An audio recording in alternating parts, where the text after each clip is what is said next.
We are live on YouTube.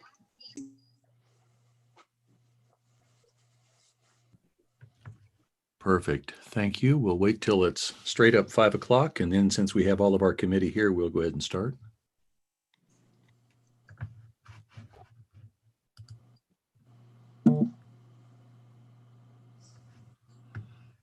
I do see that everyone is here, and so this will be the meeting of the Neighborhood and Community Development Standing Committee. But before I call the meeting to order, I do want to announce that due to COVID-19, some committee members, some staff, and the public are all attending remotely via Zoom. All participants are by Zoom or by phone. All participants joining by phone or by Zoom should mute their devices when not speaking so that we can avoid background noise. During the meeting, we ask that everyone please make sure you announce yourself by name and title every time you speak so that the public who is observing know who is speaking. This is critical given the number of remote participants and is the current guidance from the Kansas Attorney General. Due to COVID-19 requirements, in-person public comment has been suspended unless otherwise required by law. The public is allowed to participate by Zoom or to submit comments by email prior to the meeting. And if anyone wishes to speak tonight, we'll do our best to recognize you. If someone has turned in comments ahead of the meeting, we'll make sure that those are included in the record of the meeting. With all of that out of the way, we want to welcome everyone to this meeting of the Neighborhood and Community Development Standing Committee. And before we get to the committee agenda, just one little piece of housekeeping that we need to take care of. Commissioner Townsend, who is a regular member of this committee, is not able to be with us tonight, but Commissioner Bynum was gracious enough to take her place. And so Commissioner Bynum will be attending this and the next standing committee in place of Commissioner Townsend. So thank you to Commissioner Bynum. With that out of the way, our first order of business is roll call. Roll call: Walters. Here. Johnson. Here. Bynum. Here. Burrows. Here. McKiernan. Here. Thank you very much, everybody, for being here. We do have one revision to the agenda that was originally published about 10 days ago. The original item number 1, which was an ordinance to update our vacant property registry, has been pulled from tonight's agenda. Staff will bring that back after the first of the year, and we'll consider that item at that time. So that then takes us to approval of our standing committee minutes from August 10th of 2020. Is there a motion regarding those minutes? Move to approve. Second. So I think we had a motion and a second from Commissioners Johnson and Walters. Yes. And with that, I would ask that we just go ahead and do a roll call on this. Roll call: Walters. Yes. Johnson. Aye. Bynum. Aye. Burrows. Aye. McKiernan. Aye. Thank you so much.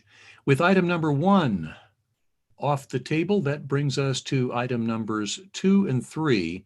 And the way I'm thinking about these is item number 2 are applications for options, and item number 3 are applications for land bank property transfers that aren't options. And so what I think we can do is consider item number 2, all of these properties, as one motion and one vote, and the same thing with item number 3, unless we decide for some reason to split things out. So at this point, item number 2, land bank application for option agreements. I'm going to turn the floor over to Judd Knapp, who will walk us through these properties. Thank you, Commissioner. We have some very exciting news to share. We have 10 applications for infill housing on land bank lots. I myself thought last month's 18 new residential builds were a fluke, but 10 this month is an amazing trend. Context to these numbers: in 2019, the land bank had built 6 new builds, and in 2020, we're at 32. That's a 400% increase, and we still have 2 months left. We have all been part of the discussions on how to get infill housing going, and I believe our work now is paying off. One of those policies is the option agreement that's changed.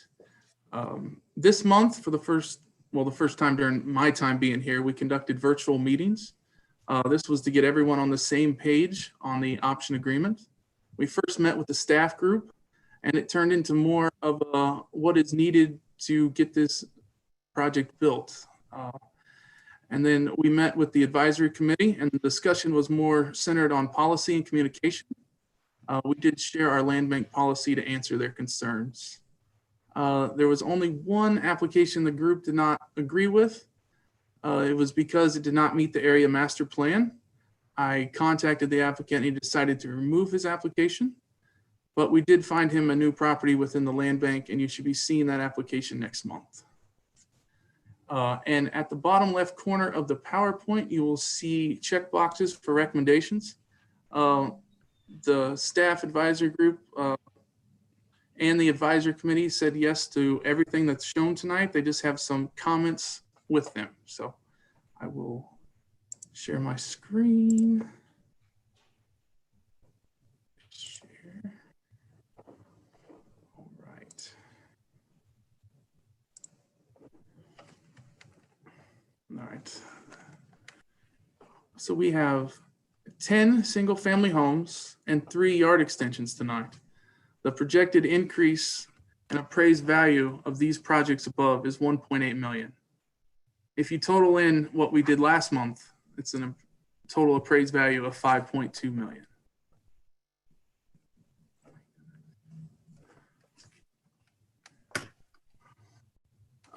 The first option agreement that we have is from CHWC. It's for 732 Everett Avenue. It's for a single family home. It's a 3-bed, 2.5 bath, 1,400 square foot. Project start is in 4 months, project completion in 9. As you can see, we have next steps. This is a new part this month that we've added.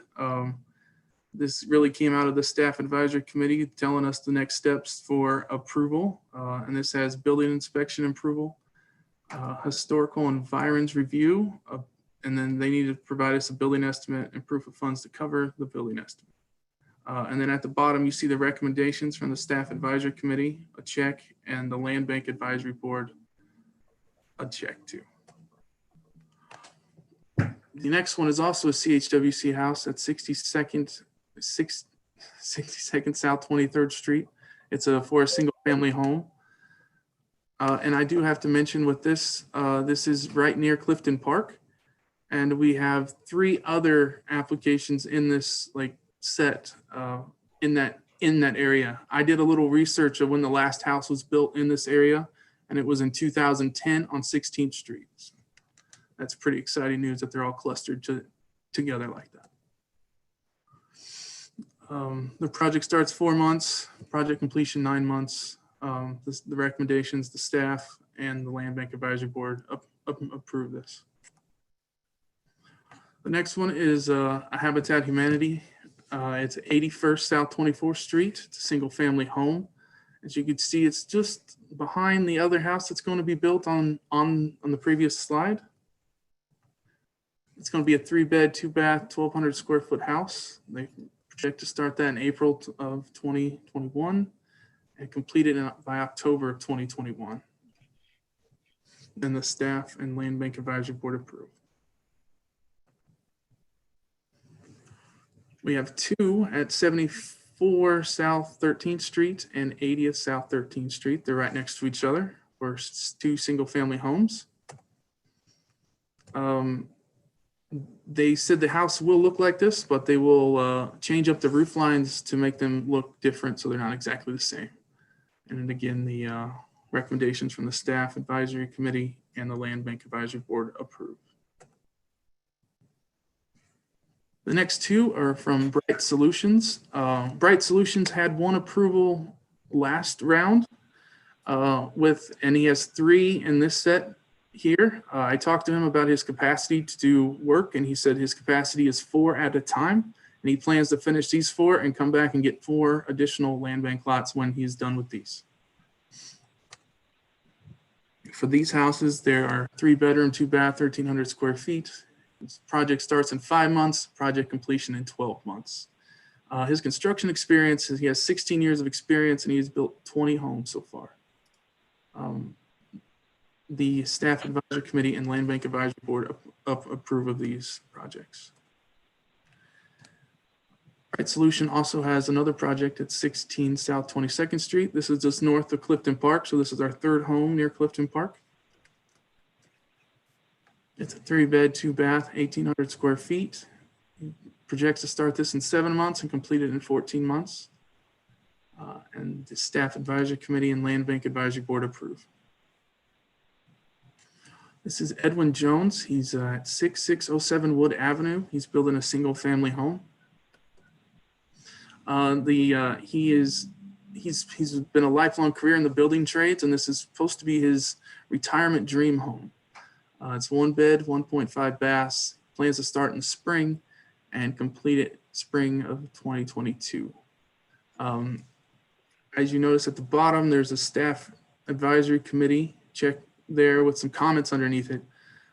It says contact planning about a special use permit based on the use and the building, and building inspection on the codes for a metal building. I've reached out to Edwin Jones, and he's already contacted building inspection about his plan. CELEB Christopher at 1598 North 86th Street. It's a single-family home. 3-bed, 2-bath, 1,400 square feet. Project start January 2021. Project complete March 21st. His construction experience is 1 completed rehab. The recommendations from the staff and Land Bank Advisory Board will be to approve. So that would end item number 2, Commissioner. Thank you so much. So those are the 10 addresses that we have applications for options, all for building single-family homes. And at this point, we'll open it up to the committee for any comments or questions. And I'll recognize Commissioner Johnson. Thank you, Commissioner McKiernan. But of course, I'm excited about this because a good number of those properties are in District 4. And so that certainly excites me, particularly the ones over by Clifton Park, which suggests to me that the investments that have been made through the NRSA are starting to pay dividends with the fact that we've got new infill housing going in. The one I'm most curious about is the one that looks most curious, and that is the property at 16 South 22nd Street. Can you pull that back up and maybe give me a little bit more on that one? The actual property, is that model? The next slide, please. That model, is that what's going to happen, or is that just kind of a, just a dream? Is that what's going to actually be built there? That is what he supplied for me, that he will build there. I did refer to this during our Staff Advisory Committee if they had any issues with this build, and they the staff said no, they have no problems with it. Can you describe exactly what kind of style that is? I'm just curious. I have no idea. I would call that modern. Yeah. This is Melissa Sieben, modern. So I noticed that the lot, if you go back to the previous slide, it's a larger lot, obviously. So are they going to have a driveway? It looks to be something that's really neat. It's going to be in the middle of what I would call more traditional homes, traditional housing. Have you heard if he wants to put more of those types of modern homes in that area? I have not heard. I just asked him for a picture, and that's what he supplied me. Okay, all righty. I was going to say, Melissa, anything to add to that, or Catherine? Yeah, I would only just add that one of the things that we discussed at length with the Land Bank Advisory Board was the amount of neighborhood communication and making sure that everyone is in the loop and on the same page. So kind of making sure that we are sticking with our the stated policy. One thing that we are doing is now providing, so in this case, Bright Solutions, that this is the neighborhood association. We highly encourage and highly recommend that they reach out to the neighborhood. That usually provides for a smoother process all around. Just to your point that this looks a little different from the neighborhood around, that's one way that we're hoping to kind of get the conversation going. They've not talked directly with WCAC on any of these particular homes. I'm assuming they're yay. Yes. Not at this point. I think they're waiting to see if they get the option. Then as they go through this process, they would certainly do so. Gotcha. Okay. Thank you. Thank you, Commissioner Johnson. Commissioner Burrows. Thank you, Mr. Chairman. And I view the home as being one, it looks like it's built almost on a LEED criteria. It looks like it has the flat sloping roof. I would anticipate that's probably going to have the BPU panels on it. It has a flat concrete base, which allows for additional solar opportunities. I sense that this home is going to be built energy efficiently. And we have 3 or 4 homes in Wyandotte County that are unique. One of them in Rosedale that I'm aware of, I believe Commissioner McKiernan, the other one may be down off of 6th Street. It was built on a lot designed by KU students, if I remember correctly. So we do have a few homes that are, I guess we could call them futuristic. I like to call them modern, environmentally friendly, high energy use or low energy usage, high energy efficiency. So that's how I view the home. But I appreciate the discussion. Yeah, I'm all for it. So let's move forward. All right. Thank you, Commissioner. Commissioner Bynum. Thanks, Commissioner McKiernan. I just wanted to say to Judd Knapp that I don't sit on this committee, but I watch it frequently, and I really appreciate the improvements to your slide presentations. I really appreciate the map that gives me the context, of where the address is located with regard to the rest of the community. And then this slide we're looking at right now, I appreciate the just all of the bullet points and highlights and the next steps and the recommendation boxes. So thanks for the updates to the way that you bring the presentation. Thank you. Thanks, Commissioner. I don't see any other hands raised at this point. So before I ask for a motion on this, I'll just ask if there's anyone from the public who's attending this meeting tonight who'd like to comment on these 10 applications. I do not see any hands raised right now. I'm looking over at the attendees, and there was no public comment that was submitted ahead of time.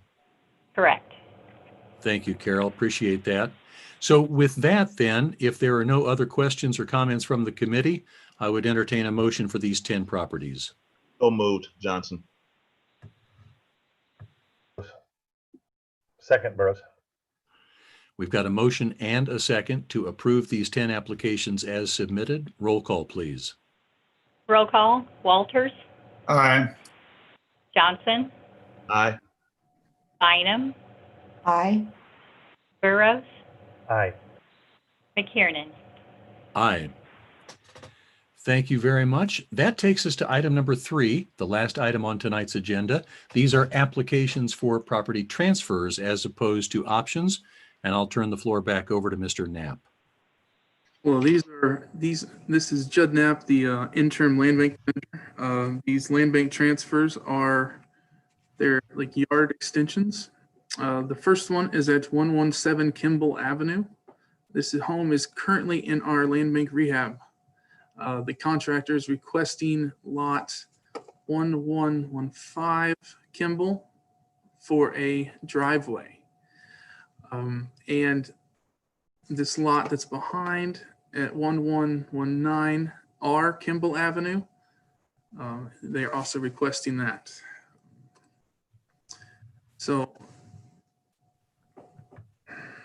The next steps to this would be the landmarks approval due to the historic district and the public works driveway permit. The staff advisory committee and the land bank advisory board have approved this. And I have to say the lot 1119 is a great example of an unbuildable land bank lot due to it's landlocked, so it would make it unbuildable. Our second application is for 2822 Hiawatha Street. They currently own this house. And they are requesting side lots on both sides of their house at 2818 Hiawatha Street and 2826 Hiawatha Street. They put investment into this home. There's a picture from 2011 versus 2018. Here is a picture of how they've maintained the yards. They actually bought a riding lawnmower to mow these two lots next door to them. They have a family and they would like to extend their yard and build a fence. Both lots are buildable per our land bank policy. The staff recommends that they get 2826 due to the high probability of a buried structure there. And that would be very high development cost to dig up that buried structure. And there was no comments from the land bank advisory board. And that would conclude this part. Thank you, Mr. Knapp. So we do have basically two different cases here. Each case involves two parcels potentially transferred from the land bank. I'll open this up to the committee for any questions or any comments and recognize Commissioner Bynum. On the Hiawatha property, I noticed you said they wanted to build a fence. Does one of your slides indicate next steps on this property? No, but we did include what the staff advisory committee recommended. Oh, okay. I'm sorry. Out of the two. Thanks. I just wanted to ask because I think building a fence requires a permit, does it not? So that would be something we'd want to add to the to-do list, if you will. I'm not entirely sure, but I could definitely find out.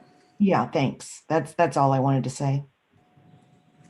Well, and I think it would certainly be good for us if there are going to be requirements to at least suggest to the property owner who's acquiring properties that they should check with all appropriate UG departments if they intend to do anything like build a fence or make other improvements on those lots. Any other questions or comments from the committee on these two applications? Chair McKiernan, I can't find my hand raised button. I don't know why this time. I did before. I think I'm on the wrong screen. Okay. So I won't raise my hand. I'll just start talking. I like it. Judd, the properties at 1115 and the 1119 are subject to the landmarks approval. So what historical resident or what historical neighborhoods are making that a requirement? Is Parkwood? Parkwood. Okay, very good. That's all I need to know. Thank you. And if I may, this is Catherine. So both of these are, but for the 1119, which is legitimately unbuildable per our policy, this kind of shows you the kind of gray area type of requests that do come to us. I will say there are, I would say probably daily, we get requests for yard extensions. The vast majority of those, it's a very clear, we appreciate your interest and keeping up your property. However, this is a buildable lot. We'd really like to see investment. If you're interested in doing something, let us know and we can revisit. But both of these we felt really required kind of the extra kind of review of this committee As you know, again, with anything, there are gray areas, and I think both of these, for very different reasons, kind of rose to that level. So we kind of appreciate you taking into consideration these, despite the fact that they, at face value, may be a little kind of out of the policy norm. So we'll, we don't have a picture of the before yet. That was part of this presentation. Will you all present that once this is completed, or no? Yeah. So this is currently being rehabbed at this time. So as part of the rehab process, they're wanting to do a larger yard and a driveway. So that's, yeah, but we'll definitely, once this is completed, we'll bring it back to you, regardless of the yard extension and all of that. We bring it back to show the before and after. Perfect. Thank you. Thank you, Commissioner. Commissioner Burrows. Thank you, Mr. Chairman. I appreciate staff bringing this forward. I know we have made the decision that there's be no conveyance of property for driveways, if I remember correctly in our prior discussions.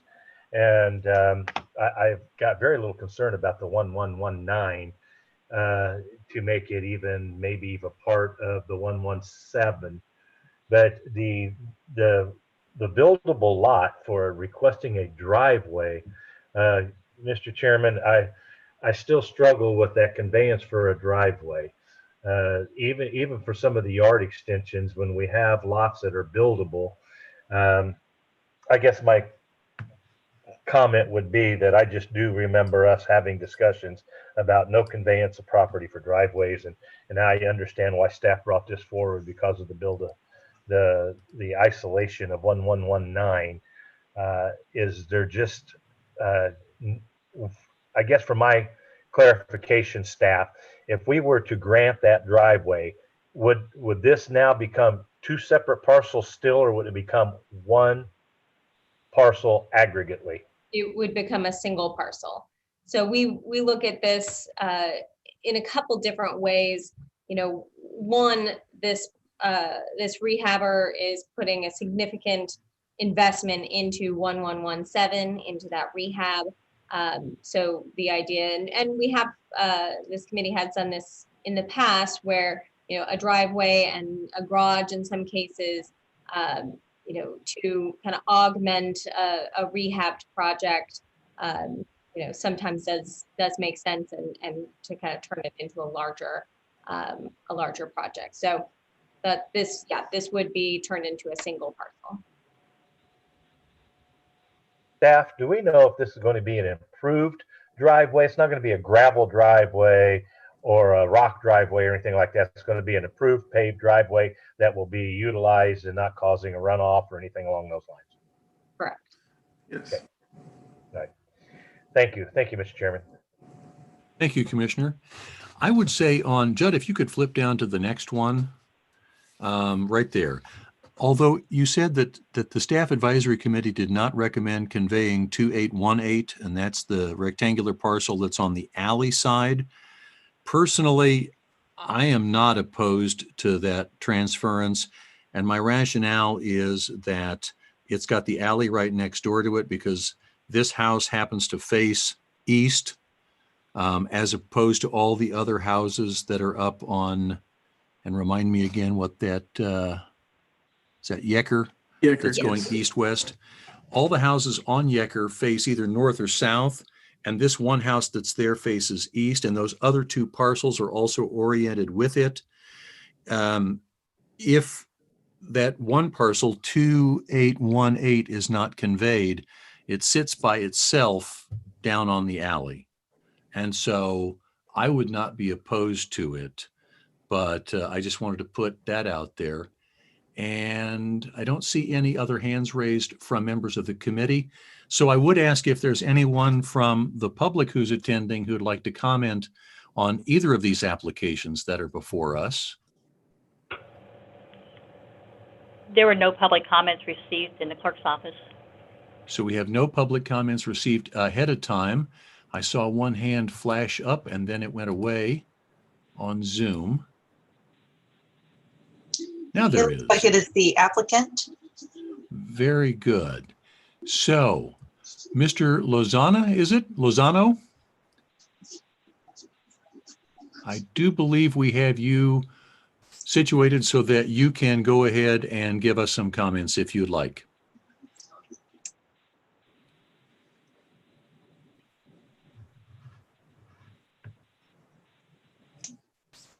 You're able to speak if you're ready.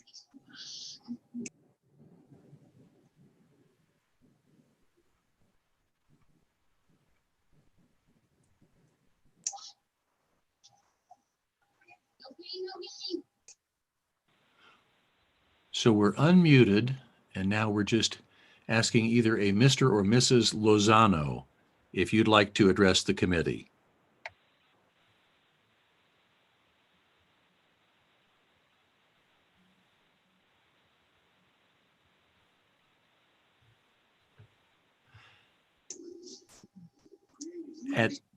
Sounds like they maybe not. Maybe you're having technical difficulties. We might be having, I'll tell you what, let's go ahead and, Rocky, let's continue just to monitor that connection as we shift back to the committee itself here.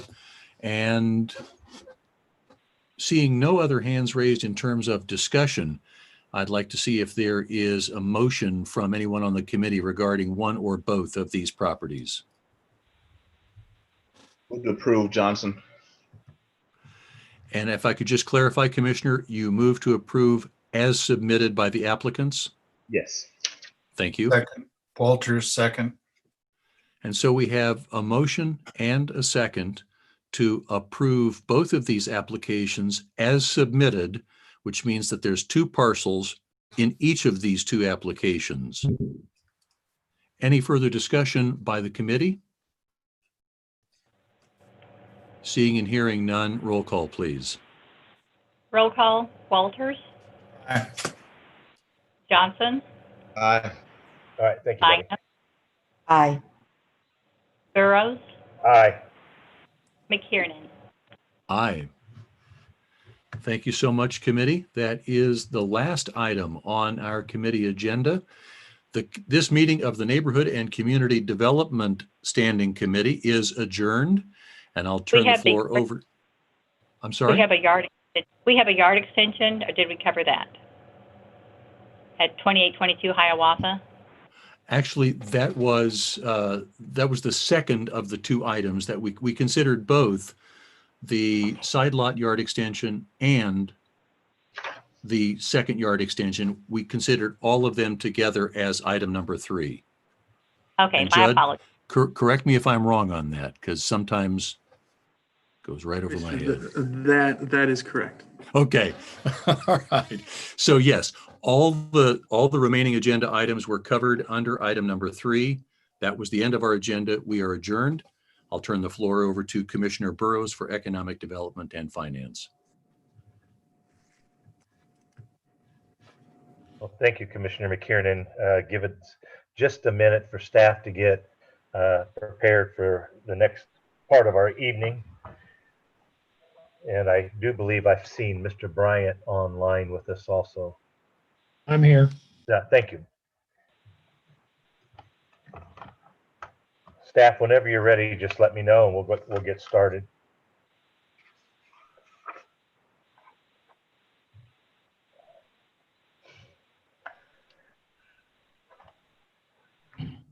All righty, Commissioner. Okay, very good. Well, before I call the meeting to order this evening, I do want to announce that due to COVID-19, some committee members, staff, and public are attending remotely via Zoom, as well as on site. All participants joining by phone should mute their phones when not speaking to avoid background noise.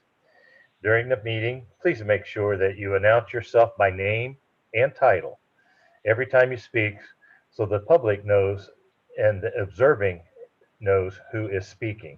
This is critical given the number of remote participants and is current guidance from the Kansas Attorney General.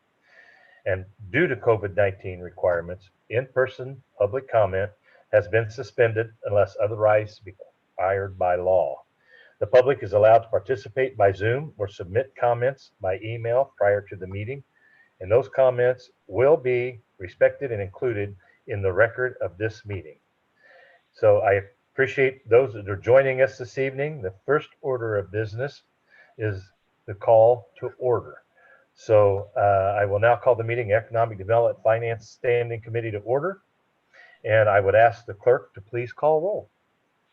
Roll call, Bryant, Here. Walters, Here. Johnson, Here. and we have Commissioner Bynum substituting for Townsend, Here. McKiernan, Here. Burrows. Here. And thank you. We do have one revision to tonight's agenda. I believe item number 4 has been added, which is a resolution amending the development agreement for the for the home field project this evening. And we will get to that as we work through our agenda. But first and foremost, we next have the minutes from our August 10th meeting. I do hope that committee has read those minutes of the meeting, and I would move for approval. I would move to have those minutes approved as submitted. Second. We do have a motion and a second. I would ask the clerk to please call roll. Roll call, Bryant, Aye. Walters, Aye. Johnson, Aye. Bynum, Aye. McKiernan, Aye. Burrows. Aye. Thank you. And I do appreciate the clerk calling that roll. I'll call it roll. It was just to ensure that we all understand that the minutes are a matter of record. With that, I'll move on to item number 1. We do have 4 items on our agenda, as I stated earlier. And item number 1 is an overview of our cash investments. It's the third quarter cash and investment report. And I'll recognize Rick McKessick and Andrea Parra at this time. And with that, we'll stand for questions after the presentation. So, Mr. McKessick. Good evening. We are here tonight to give our quarterly report. It's a fairly common thing for us to come back for this report. Andrea Parr, Deputy Treasurer, and the cash manager will be presenting the report. Good evening, everyone. Andrea Parra, Deputy Treasurer. I'm going to go ahead and share my screen with our presentation. Just give me 1 second.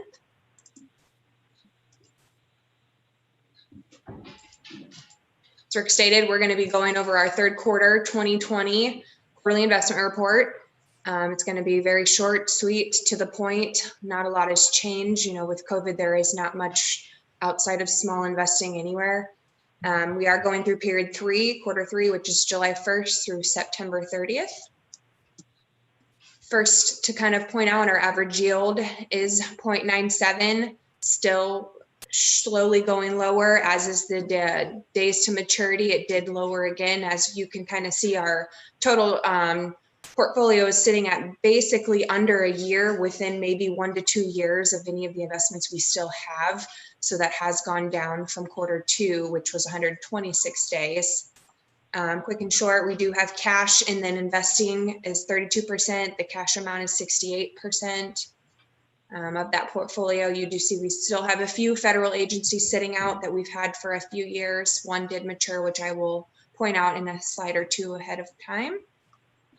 Next slide is going to be another little synopsis of where things are. Again, one of our high goals that since Rick and I took over this whole process was to kind of keep that limit and that compliance within itself, keeping compliance under the institutional rate that we've set for ourselves. We're on target here, quarter 1, quarter 2, now quarter 3. All financial institutions have remained in compliance. My personal goal is to keep it that way. I can't guarantee anything, of course, but keeping active, watching the rates, watching our investors, making sure everything is proper is a big to-do of mine personally. T-bill rate is still at a benchmark of 0.12. We are above that target rate and have exceeded that most quarters. Also, the interest for 2020 is still on track to be, if even with 2019, if not above 2019. We still have another quarter to report there. I wanted to point out that there is a lot of movement. And then if you do see the T-bill did drastically change, excuse me. The overnight rate, again, we have to really point that out every time we come forth with these reports, is it's just the most high number we can get in terms of basis points. So we are staying there. Can't really take a 0.12 amount of an investment right now when we have the overnight at 0.25 last we were seeing. So we want to keep that right where it is, steady and strong. Next slide just kind of goes over where the cash is sitting between the investing. We do have 3 institutions holding that 68%, 64 million, excuse me, CDs. Then we do still have 2 federal agencies that are holding about a little under 10 million to complete the whole portfolio of about 229 million. Most of those small institutions we did have from the prior 2 quarters were 1 year or less investment, so they have since matured, which I will point out here at this next slide. You do see a lot of activity that did happen, some long-term, some short-term. Of course, we did not go out for bid and did not make any purchases, but again, some of those long-term investments we had did mature here in the last quarter, one of which was an agency that was set up right when we started taking over, and a few others that were there prior to our new management, me and Rick. Next and final slide that we have to present tonight is just going to be the unified government cash balance by fund. Do point out that most, if not half, sorry, everybody's images are kind of covering. 50% is in that restricted section, which is capital projects that are already predetermined, earmarked, not for use today. Then we have 19% in general fund, which is the true dollars that we have available to spend. 10% in operational capital projects, including that enterprise fund. 14% in restricted for the state specials, grant funds, revenue, tax levies, those types of funds, and then the annual debt service payment at 7%. As I pointed out, a very quick and sweet. Anybody have any questions for me or Rick? I believe I saw Kathleen as well, if for any of us. Staff, I'm going to ask for assistance in hands. I don't see any raised at this time by the panelists. Committee, any questions? Comments? Okay. I do know that this is for information only. I would like to make a comment. I know these are quite challenging times for savers because of the interest rates, but I do want to commend you for keeping us in compliance. Thank you. That is, it is our guide as a committee to ensure that the numbers that are reported to us are, one, accurate and within a policy range. So I do appreciate that. I know that was one of the goals that we had set early on. But Andrea, thank you for the overview, and Rick, nice job. I commend both of you for investments under the most challenging of times. Yes, we did finish, and I wanted to just point at the end of my little spiel. We did go, recertify all the financial institutions this last few months. Lost a few, gained a few new ones that will hopefully get, into that market and that vesting activity as soon as we can go out for bid as an entity as we decide to. Still sitting above 10. I believe we ended up recertifying 11 local financial institutions that will be part of that new list of eligible bidders when we're ready to go. We'll go out and, meet them, those that we have not met. Some new hands have changed, some new owners, some have retired. So we'll keep active in the community and do the best we can to keep that portfolio diverse. Wonderful. Thank you so very much. And I would ask staff if there were any comments received from the public in reference to our third quarter report. No public comments received. Thank you, staff. And with that, and no other comments from the committee? Seeing none, again, I just want to state this for information only. And with that, we'll move on to item 2. Item 2 is determination of the Westfield Community Improvement District. And I believe Ms. Carter will be making comments this evening and will be making the presentation. So, Catherine, please. Thank you very much. Catherine Carter, Director of Economic Development. This is a situation we've had really quite excellent kind of just development that has happened over the course of COVID. So we kind of forget that there are some developments that have had less fortuitous kind of paths through this very challenging time. And one of those is the Westfield Shopping Center CID. This was just really kind of the worst possible timing. So you all heard this back on March 2nd, and that's when the CID was approved by this committee. And then 2 weeks later, which was the week, if you recall, the week that everything shut down is when the CID was approved, with the anticipation at that moment that a group called Elevate Property Advisors would be purchasing the property, and we had a development agreement with them about exactly what they would be doing to improve the property. I will say it is remains their intention to do this. The current owner and the potential buyer still very much want to move forward on this project. That being said, due to COVID, retail projects really are just basically impossible to finance at this time. So with that, this had a time, kind of a clock that it was going to start this last quarter of 2020. Obviously, this is not in line with the development agreement that we had agreed to, since the improvements won't be happening currently. So that being said, we would ask that we terminate the CID for now. And then we are very hopeful that within the next year, the retail markets do turn around a bit, and we are able to move forward on this project. And then in which case we would just come back with the same CID and approve it at that point. Thank you, Ms. Carter. I anticipate we'll see this project probably sometime next year. Yes. Come before the committee again. Does any member of the committee have any questions or comments? Seeing none, staff, clerk, do we have any comments that was presented by the public? No public comments received. This is an action item, committee. I would entertain a motion to accept the item as presented. Walters, Chairman, so move to moved. approve the ordinance as submitted. Second. We have Walters. a motion by Commissioner McKiernan and a second by, I believe, Commissioner Walters. Yes. If that's correct, I'd ask staff to please call roll. Clerk? Roll call, Bryant, Aye. Walters, Aye.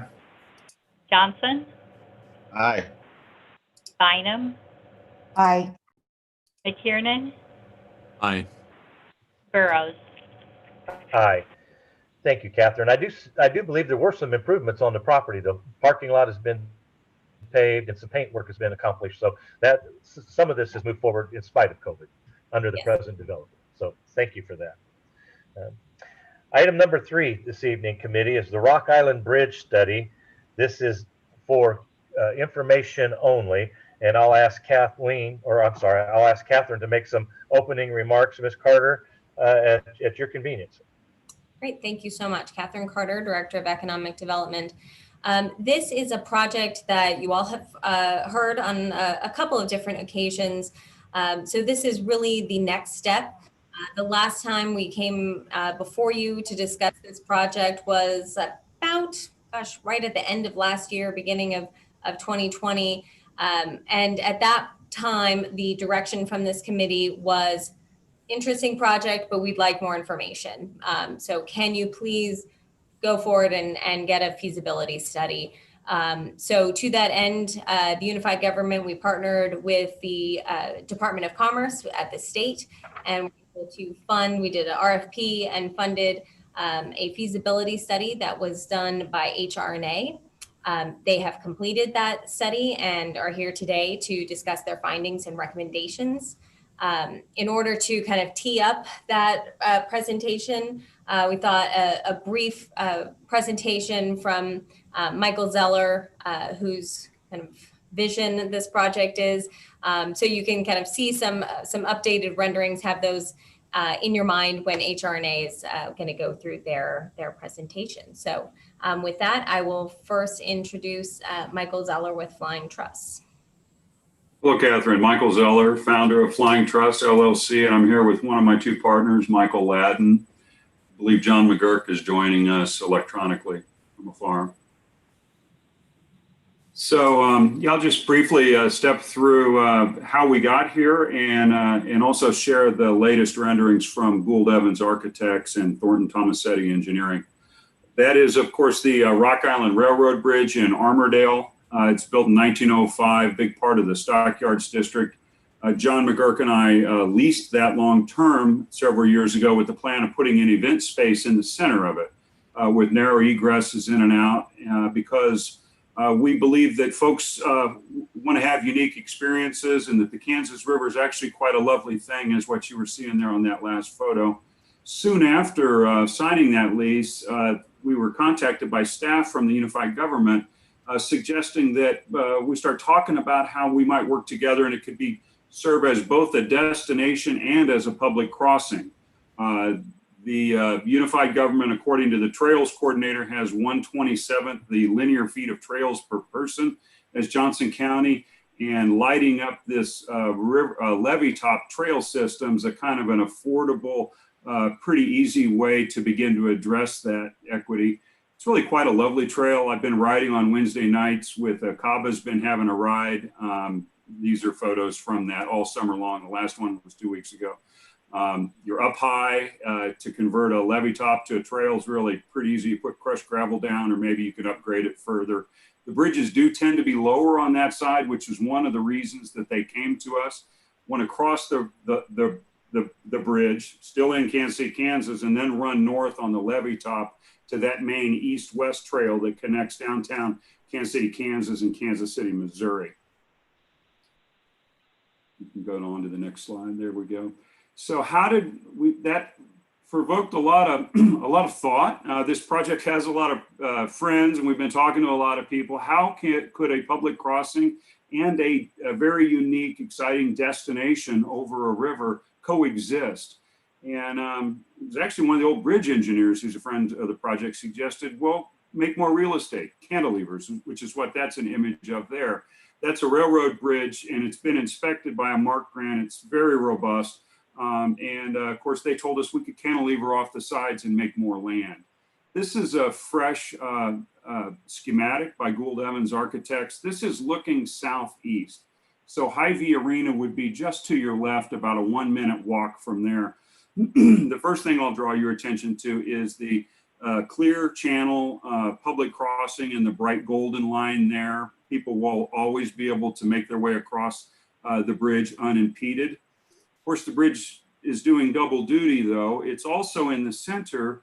There is an entertainment district, and that consists of 4 public restrooms, yes, right there, and drinking fountain, some bike tools, things like this, because this does double duty as a trailhead. The next trailhead being upriver, I believe, at where the Procter & Gamble plant is. Next to that is a coffee shop and a bar. And then we have 3 quite large industrial kitchens that will house 4 restaurants in there. That single area is about 75 yards long. The scale is really hard to convey, but I believe you've all been out there and have a bit of a feel for it.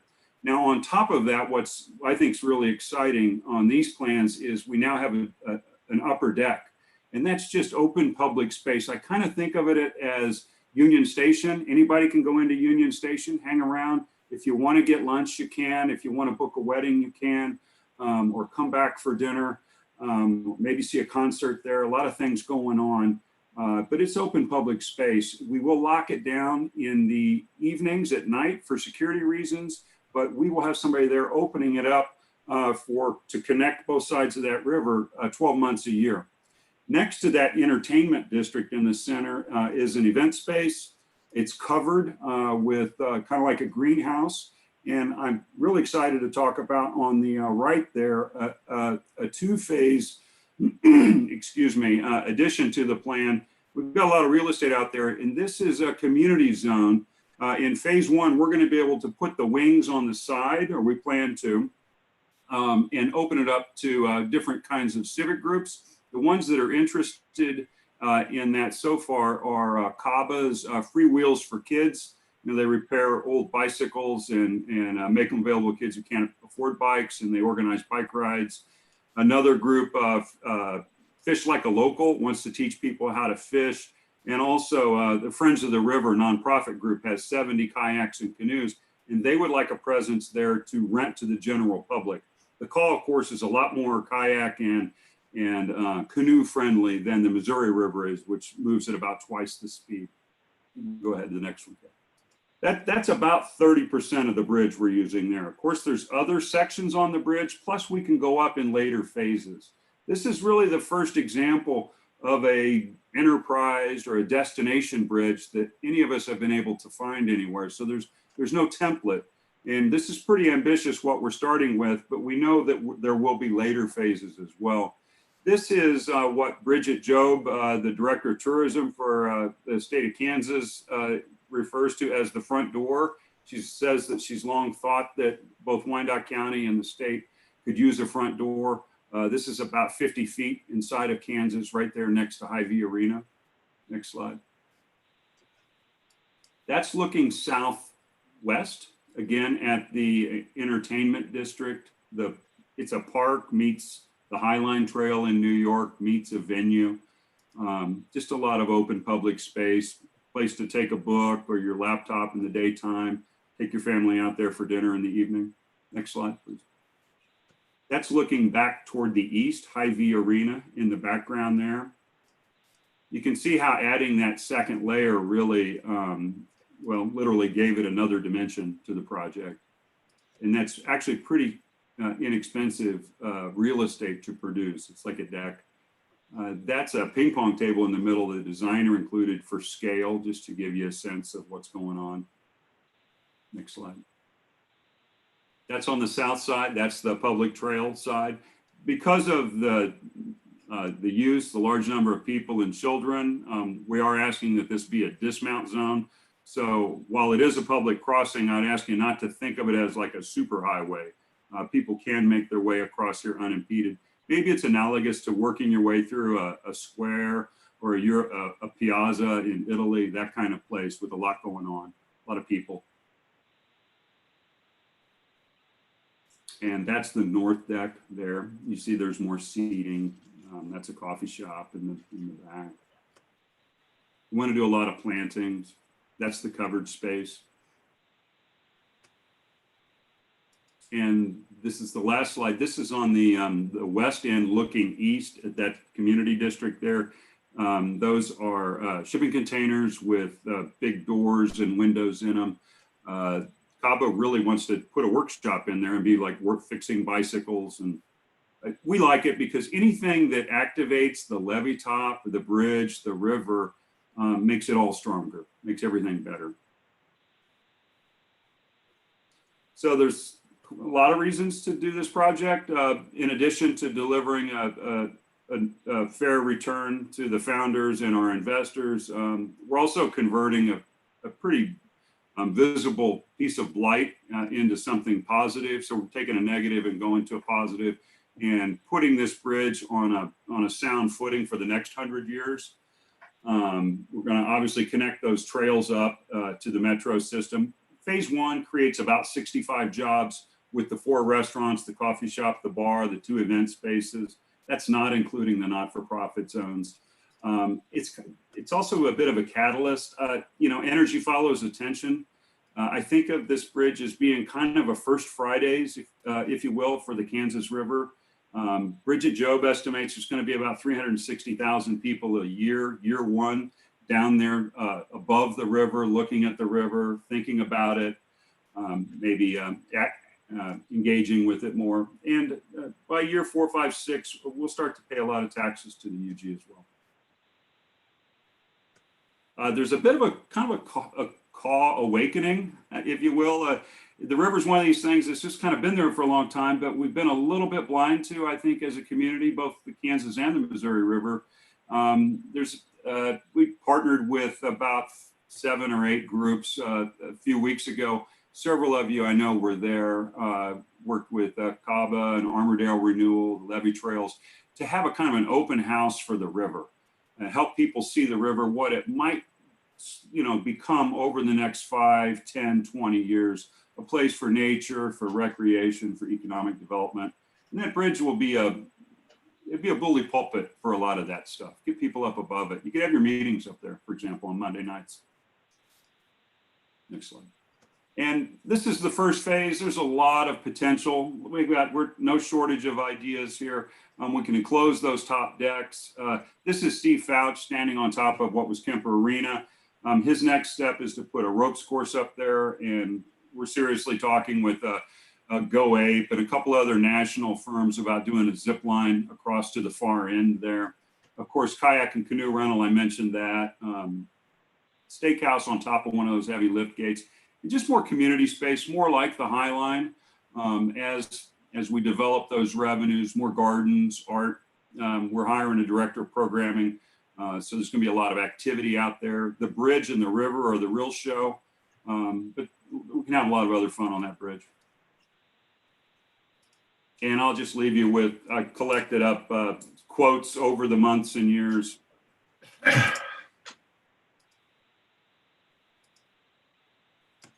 Slaps is one of our two cornerstone destinations on the bridge.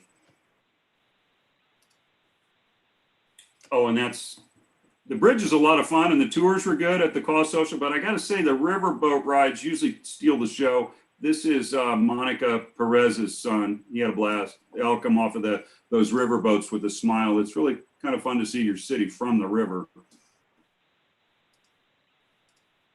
Thank you very much, Michael. I think that was a great overview to kind of get everyone kind of reoriented, kind of see the progress that has been made. You can see just, from the rendering that this is moving forward, in terms of thinking about how to best create a space for the public while also being a really unique potential opportunity for KCK and the Metro. So with that, we'll transition over to HRNA. Again, this was the consulting group who did the feasibility study over the past many months. And I'll turn over to Candace Damon. Good evening, you guys. Thanks, Erin, for sharing your screen. And I will just hop right in. Hi, Mike. I guess by way of introducing us, for those of you who are not familiar with us, which is probably most of you, we're a real estate and economic development consulting firm with 5 offices around the country. Erin, you could move the slide, a couple of slides. Really focused on working with a diversity of public, private, civic, and nonprofit actors in America's great cities to advance transformative projects. And we work in this phase of development at the beginning when people are trying to figure out how to make dreams reality and put together the stack of capital and operating dollars to pull these projects off. I personally work mostly on urban open space and how you demonstrate the value of urban open space in a way that generates capital investment and long-term sustainable operating revenue to pay for those spaces. Keep going. So in this case, what you all asked us to do was really 2 things. First, to take a look at the business plan that Flying Trusses put together and opine on whether it established a basis for thinking that the business that's been described is a reasonable going concern and has a good chance of being a business that will succeed as a market-based business, including its tenants. And second, that to the extent that making that possible requires a partnership with the unified government, that the unified government had a reasonable chance of being paid back for its loan to the project. And then finally, to make any suggestions that we might have about making the case for that business plan stronger. So that's what we're going to present tonight. And keep going.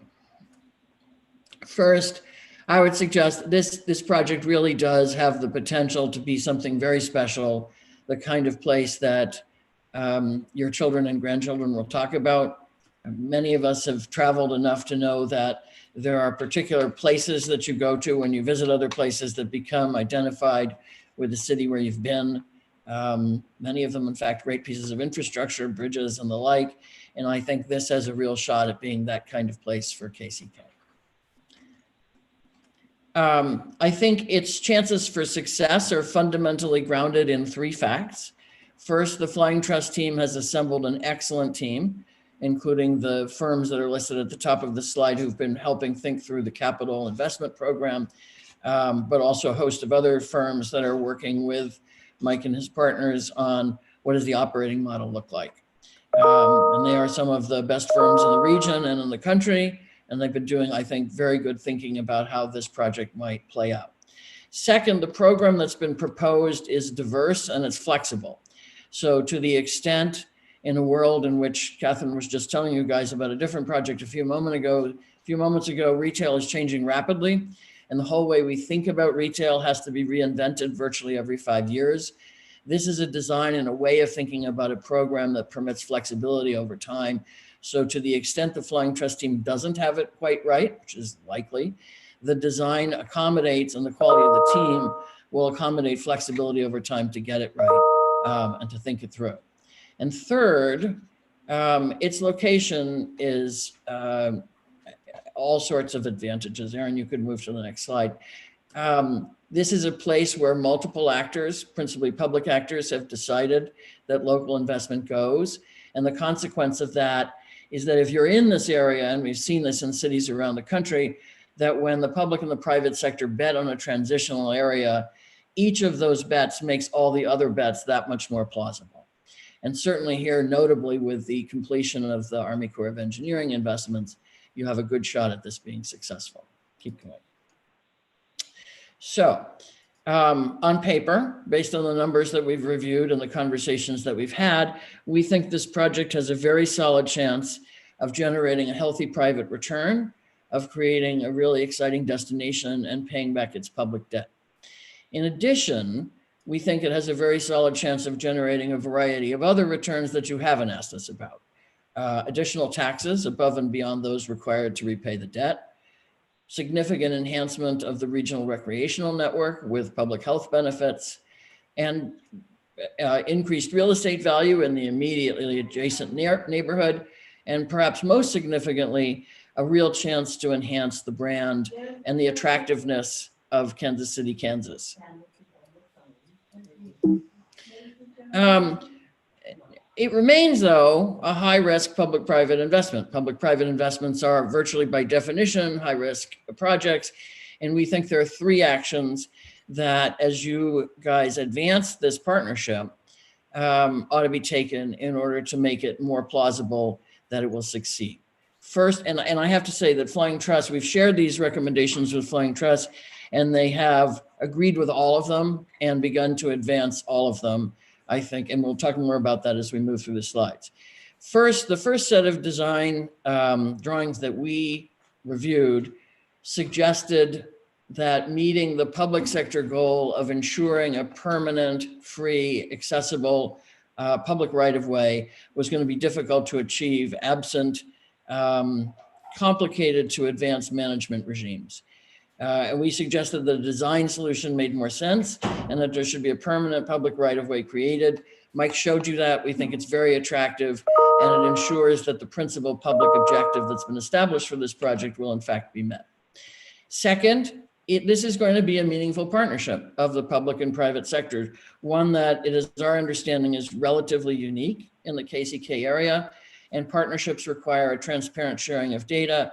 In this case, there are some relatively small parts of the numbers that we've explored together that we think need some more work. And as the partnership advances to an operating agreement, which is likely to take the form of a ground lease, those data gaps should get filled and a conversation had about the assumptions that underlie them. Next. So let's walk through that in a little bit more detail. The first thing I should say is that unique projects like this one, by definition, don't have precedence. And so I can't point to a project anywhere in this country and say, this is exactly like this other project. Mike's absolutely correct in saying that there's no other bridge reuse that's quite like this one in the country. Certainly there are parallels. He points to Union Station in Kansas City. I've pointed in earlier conversations with some of you to Union Station in Denver. The High Line has some, notwithstanding the fact that it's in New York, has some parallels. Many of you may have been to some of the other projects on this slide. all of which we look to think about the business plan that was presented to us. Keep going.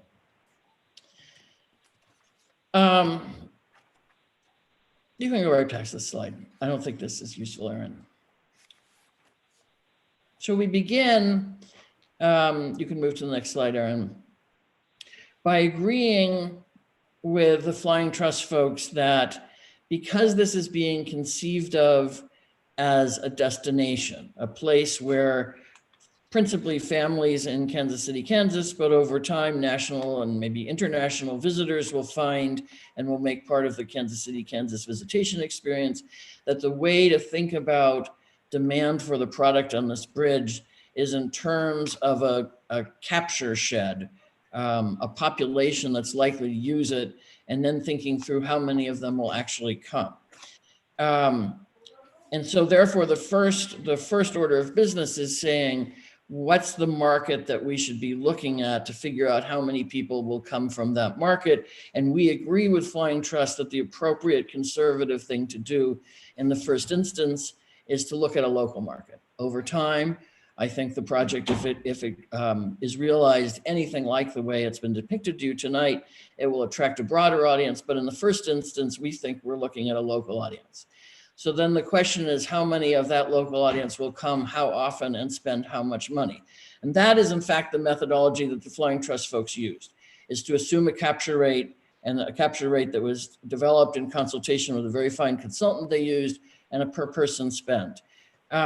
We as a firm have moved away from that methodology and think that you can posit a capture rate and a per person spend, but then it should get checked with conversations with local experts and people, including people in the same business, national precedents, derive a sales per square foot figure, and then go back and see what your capture rate and per person spend are, and to assemble all those data points to arrive at a sort of art more than science consensus point on what the business is likely to look like. In this instance, we arrive at more or less the same point. In fact, go to the next slide, Aaron. Our principal point of difference with the Flying Trust team is how big is the local market, where we both agreed on a capture shed. We think there are 375,000 people in that geographic area. Flying Trust initially assumed a larger number, but agreed that they were fine with us taking the number down to 375,000 residents, the upshot of which is that based on our methodology, which is a refinement of theirs, and a cutting of the number of people in the geography in which we think that visitors can be captured in the short term, some modest reductions in their operating number are indicated, if you keep going. So we begin by looking at the food and beverage program, which we've written down by about 20%, which is principally a function of the reduction in the number of people assumed to be potential customers. Keep going. And then we reviewed the kitchen and bar rents, activity fees, licensing rents, and fiber optic rents, to which the revenue assumptions to which we made no change because they seem perfectly sensible and reasonable based on local comps and our conversations with other people in these businesses. And in some cases, there are actually rents in place. So by definition, these are the rents. Keep going. With respect to events and the kinds of revenues that are attached to events, we took a fairly modest deduct from these revenues, principally as a function of the fact that we thought the season that Flying Trust was assuming was a bit long, and the capacity at which they were proposing to operate in that season was a bit long. On the other hand, there are operators that we talked to that think that more big rentals could be done. The upshot, so you take the, R negative, some market operators saying, maybe they could do a little bit better here. We settled on a 10 to 15% cut in these operating revenues. I personally am a great skeptic about merchandise until you have an established brand. It's a pretty modest part of the operating revenue and sort of a rounding error in these numbers. Keep going. So the upshot is you line up all the potential sources of revenue that the Flying Trust team have assembled, And over the entire spectrum of these revenues, we're suggesting that a cut of 15% in the assumed gross operating revenue is appropriate. If you assume that that's the right number, or more or less the right number, that suggests that this is a business that could gross a bit less than $4 million annually in the first phase and about $5 million a year on build out. Again, a best guess at this point, but we think a reasonable and conservative one. Keep going. As a final check, Doug and Catherine asked us to think about Flying Trust's tenants. And based on this business plan, do the tenants have a reasonable chance of succeeding? And we think, in fact, they do. I think that, as I suggested in the beginning, the openness of the Flying Trust team to the flexibility of the program is terrific. There are some moving pieces here, I think, that may merit some finessing over time, particularly with respect to the extent to which the food trucks and the kiosks are really an important part of the program. And if they are, there may need to be some moving numbers around there. Right now, we've assumed that the food trucks and kiosks are primarily a weekend presence, and this becomes a really special place on the weekends with a somewhat slower and more family-oriented weekday business. And these numbers support that kind of program well. So if that's the business plan and that's how it materializes, what's the capacity of this business to pay back the unified government its proposed investment? So we begin by reviewing Thornton Tomasetti's projected capital costs.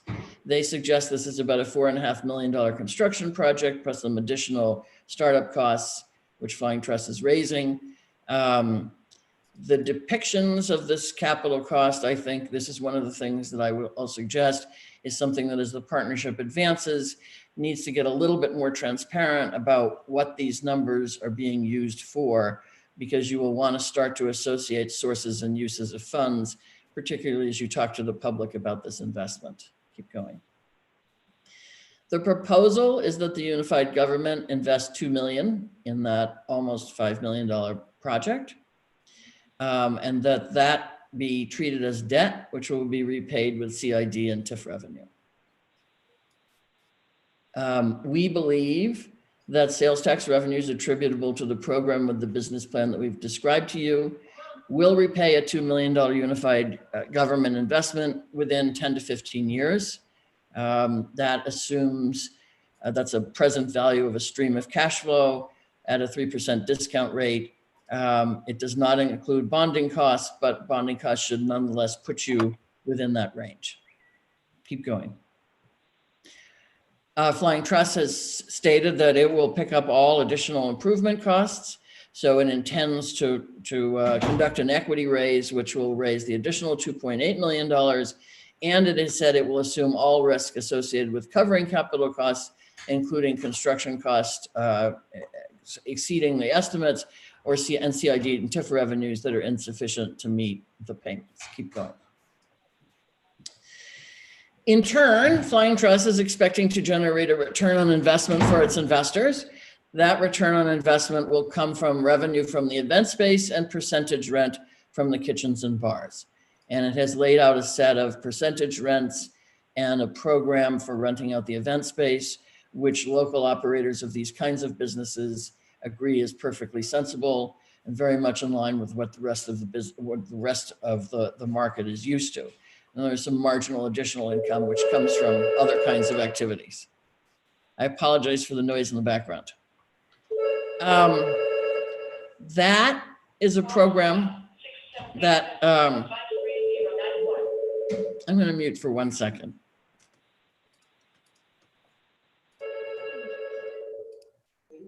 That's a program which generates a healthy return on investment, appropriate for a business that will be operating at significant risk for a period of time, but also giving the Flying Trust team the ability to flexibly adjust the program as conditions suggest that they need to, and to continue to engage in partnership negotiations with the unified government. Then there is the hope to supplement the Flying Trust equity raise and the unified government debt with some modest sources of grant from some other sources. So again, we believe this is a project that has a real shot at creating a very, very special place that will operate successfully on a market basis after it pays back its public debt, which allows it to invest in the underlying infrastructure, which permits the program to be successful. There are 3 suggestions that we've made that we think makes that judgment that much more plausible. The first, as I've said, is that the design needs to continue to be monitored for ensuring that it meets both the public objectives and is most efficient in generating the private return. The partnership succeeds if both Flying Trusts and the unified government are happy, and the design needs to accommodate collective happiness. So the initial conversations have been terrific. The partnership needs to continue advancing that kind of design review. Second, as I suggested a few moments ago, the presentation of capital costs doesn't currently allow a crosswalking between sources of funds and uses of funds. Acknowledging that there are going to be investments that will have benefit to both the private sector and the public sector, I nonetheless think that it's advisable that you have a presentation that allows all of you to tell the public that public dollars are being used to support public uses. On the operating side, the numbers that have been presented are consistent with what the kinds of tenants that the Flying Trust team has suggested they want to attract are used to seeing. But continued attention to what that operating budget looks like on a line by line item and vetting it against other kinds of similar activities in the region is, we think, worth doing, which may result in some rethinking, particularly about how the food trucks and kiosk vendors get managed. Keep going. And finally, that allows you to develop an operating agreement that records your objectives and your expectations and acknowledges the risk that the Flying Trust team are taking in order to try and deliver what I think will be a very special project for the region. I would say that, as with the design and the refinement of numbers, both of which the Flying Trust team have been extraordinarily responsive to the conversations that we've had with them, we've begun to talk through what this operating agreement or ground lease might look like. And I think that the 2 teams are in very substantial accord, where the one item that remains open is a conversation about a reasonable rent that should be paid by Flying Trust to the unified government. And that's that. I look forward to your questions. Committee? Questions? I see no hands from the committee. Clerk, do we have community comments? No public comments received. Thank you. Committee, this was for information purposes only. Catherine and Michael, thank you for the overview. Candace, thank you for the breakdown within the overall study. It will be something for this committee to contemplate, and as we move forward, your comments and concerns should be addressed by this committee for the full consideration of the commission. I sincerely appreciate that. I did take one comment away that I would ask, and that you had made a comment that this was a high-risk proposal. Somewhere in your presentation, that's what I heard. Candace, could you address that just one more time, please? I am certainly don't mean to suggest that you're all jumping off of a building together. But public-private partnerships, by definition, are projects that are exciting, precedent-setting, groundbreaking, pick your cliche, and that the conventional market wouldn't invest in. So I came on at the beginning of this meeting and heard some of the conversation that you guys are having about other economic development projects that you're considering right now.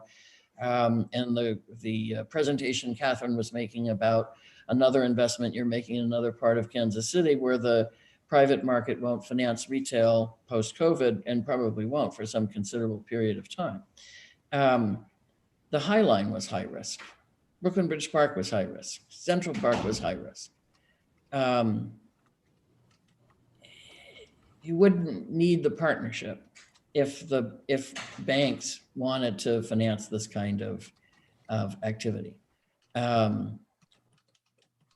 So again, I think it has a very good shot of succeeding because you have a very good team and that you're proposing to partner with, because this is a part of the city that appears transitional and headed for success, and because the program has been well designed, but there's no guarantees.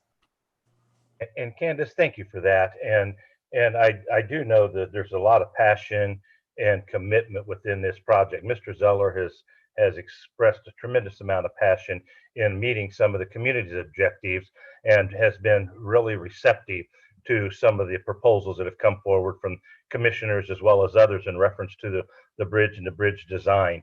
As we stated, this was for information purposes only.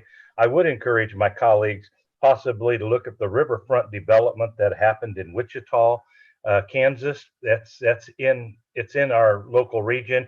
It's a 2.5-hour drive to go down and look at the riverfront that was developed down there. And there's no reason why we couldn't have the same opportunity here in Wyandotte County with partnership with the Corps and the unified government and the private investors that we have. I mean, that's the trifecta, folks, and we just want to do it right. Our community deserves that. Mr. Zeller, I sincerely appreciate your passion in moving this project forward.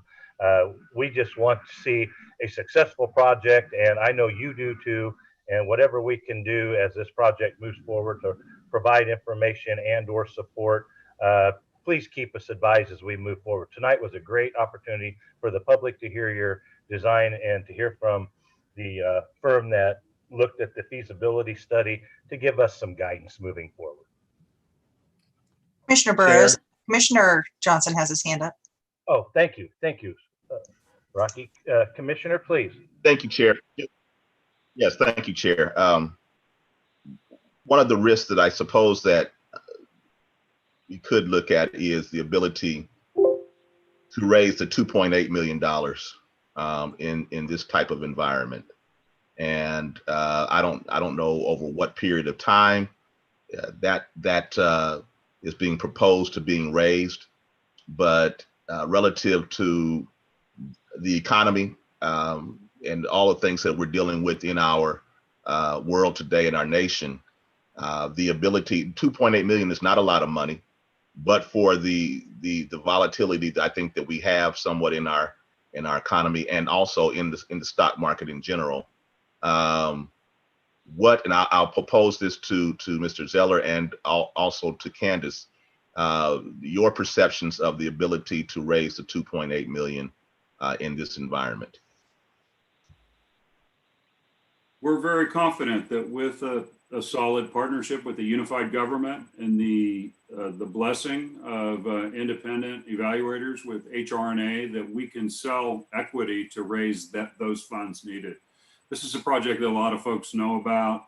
A lot of prominent Kansas City families that would like to get their money back, earn a reasonable profit, and also be a part of creating a landmark for the metropolitan area. It's got a lot of excitement behind it that we can raise that money.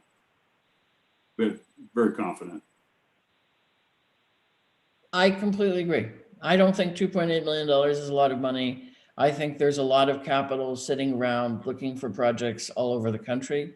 My impression is that that money locally in Kansas City, Kansas has not been pushed to invest as much as it might in the community.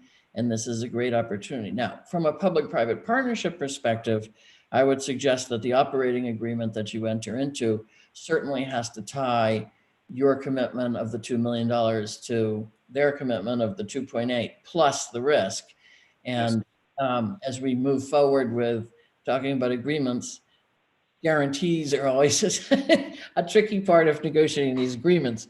But I don't think it will be hard to raise $2.8 million for this project. No, that's the kind of language that makes me sleep well at nighttime. So thank you, Candace. In our initial forays and talking with people in the equity market who would invest in a project like this, we have received nothing but positive reviews and strong interest. Commissioner Johnson brought up a fine point in reference to these are very trying times and our budget is being challenged. And these are concerns that we as commissioners take to heart when it's our public dollars that go into, or to fund projects like this. And it's that return on investment, whether it be the reputation risk or the project risk, it is still risk. But by the time we get through dissecting this information that comes forward and seeing the design, I anticipate that this will be a very nice project moving forward for everyone involved. And I sincerely appreciate the opportunity tonight to have this discussion and the presentation. Catherine, thank you. Mike, thank you. Candace, we appreciate the overview. Are there any, clerk, is there anybody from the public that wishes to make a statement or a comment? No public comments were received. Thank you. Committee, any other comments from the members themselves? Commissioner Burrows, actually, before you do that, one request, now that we've kind of heard the update, have quite a bit more information, as Candace really laid out very clearly and succinctly, kind of here are the things that we need to look at, especially kind of the next steps. I would request, while not a formal kind of direction or approval, there's nothing necessarily to vote on, but just from this committee, kind of the go-ahead for us to move forward with the negotiating of that operating agreement and term sheet. Well, and Catherine, and I'd ask legal to give me some guidance here. I don't believe it was the committee's option tonight to make a decision. I think that it was just for information purposes only. I know that information is out there, but I would anticipate that these talks are ongoing and the negotiation is ongoing. I don't know if it'd be premature for us to take any action this evening, not knowing the terms of the agreement. So I would ask. No, sorry. I just mean if kind of, yes, kind of keep going, keep negotiating, move forward, kind of direction from you all. And then we would come back certainly with a term sheet and operating agreement at a future meeting. Well, Yeah, I think. Go ahead, Patrick. I apologize. No, I was going to say, Mr. Chairman, you don't have to have a formal vote, but if commissioners want to speak up and just give us a sense of the committee is something that we've done in the past, just to make sure that staff is on the right path. If the commissioners want to talk about that. Mr. Johnson, I certainly would say progress, move on. I like the language that Candace has proposed relative to the raising of the money and tying that into the public dollars. And so with that in mind, I would say move forward. Committee members? We have one. Kiernan, agree. Okay, we have two. Commissioner Bynum, is it kind of a straw poll type, taking our temperature, or is that what we're doing? And Commissioner Bynum, I appreciate that statement. It almost sounds like we are taking some action, and I'm concerned about that. I have no problem with giving our blessing for things moving forward. I mean, that's part of the negotiation process. The designers will be bringing forward. We heard this presentation this evening, but it wasn't supposed to be where the committee was to take action this evening. It was for information purposes only. I think we've heard from committee members as what they like about the project, what they have questions about. I'm just concerned that if we do take action, that it may send the wrong message publicly. The fact that this was not a meeting to take action, Catherine. It's completely up to each commissioner. If you want to comment, if you don't, we can just leave it as it is. Yeah, thanks. If there's no other comments, okay, well, thank you. We'll move on to item number 4 that's on our sheet tonight. Gentlemen, ladies, thank you for your comments and questions this evening. Candace, best of to you and your staff, and thank you for the presentation you made this evening. So item number 4, home field. Our last item is the amended development agreement for the home field project. I'll note the staff is requesting that this item be moved to Thursday's full commission meeting. Catherine, I believe you'll be making the presentation this evening, and we do have guests that will be joining us. And this is an action item, so we will take action once we hear the presentation. So Catherine. Thank you very much. Catherine Carter, Director of Economic Development. As Commissioner Burrows mentioned, there's a request to fast track this. So this is we'll be going over in much greater depth the development agreement tonight. We've come before you before, I think twice now, to discuss kind of the term sheet, and as that has been, it's a complex project, so there have been a variety of iterations, and so we really took that final term sheet that was presented to this committee and turned it into a 100+ page development agreement. So no small feats there. But we had previously come forward with the project plans. This does hit a number of different project areas in the STAR district there. So that will be heard already. There's a public hearing on Thursday at the full commission meeting. So we would request that this resolution to approve the development agreement would also be heard at the same time as the project plans on Thursday. So I will actually, I'm really kind of teeing this up for a couple different presenters tonight. First, I'm going to turn it over to Rob Heineman with Homefield. He's going to explain kind of the greater, this project keeps getting, I think, better and better. So even from the last time that he was presenting to this group, I think we have even more information and more projects and more detail. So I will have first Rob go through that, and then we will kind of turn over to kind of the more kind of nitty gritty of the terms and the financing side. So with that, Rob. Thank you, Catherine. I appreciate it. It's great to speak to all you again.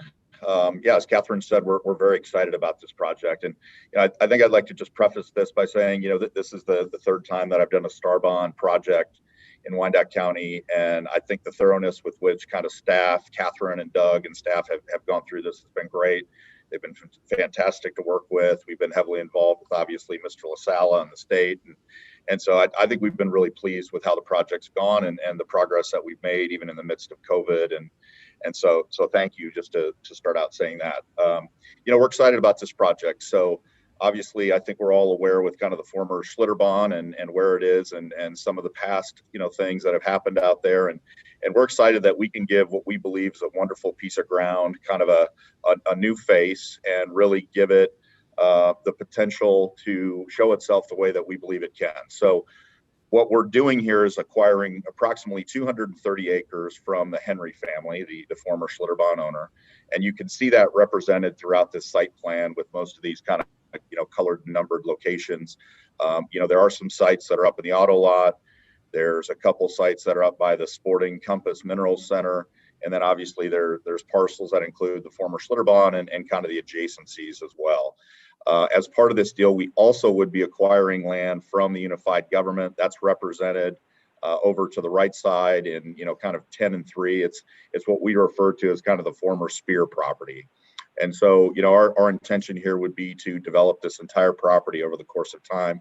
The thing that I can tell you is, while it's probably a $400+ million project over time and probably has the ability to even grow from there, the thing that we've just been thrilled about is how frothy phase 1 of this project is. We always knew that the home field component, and I'll come back and give you a little bit of a description of that.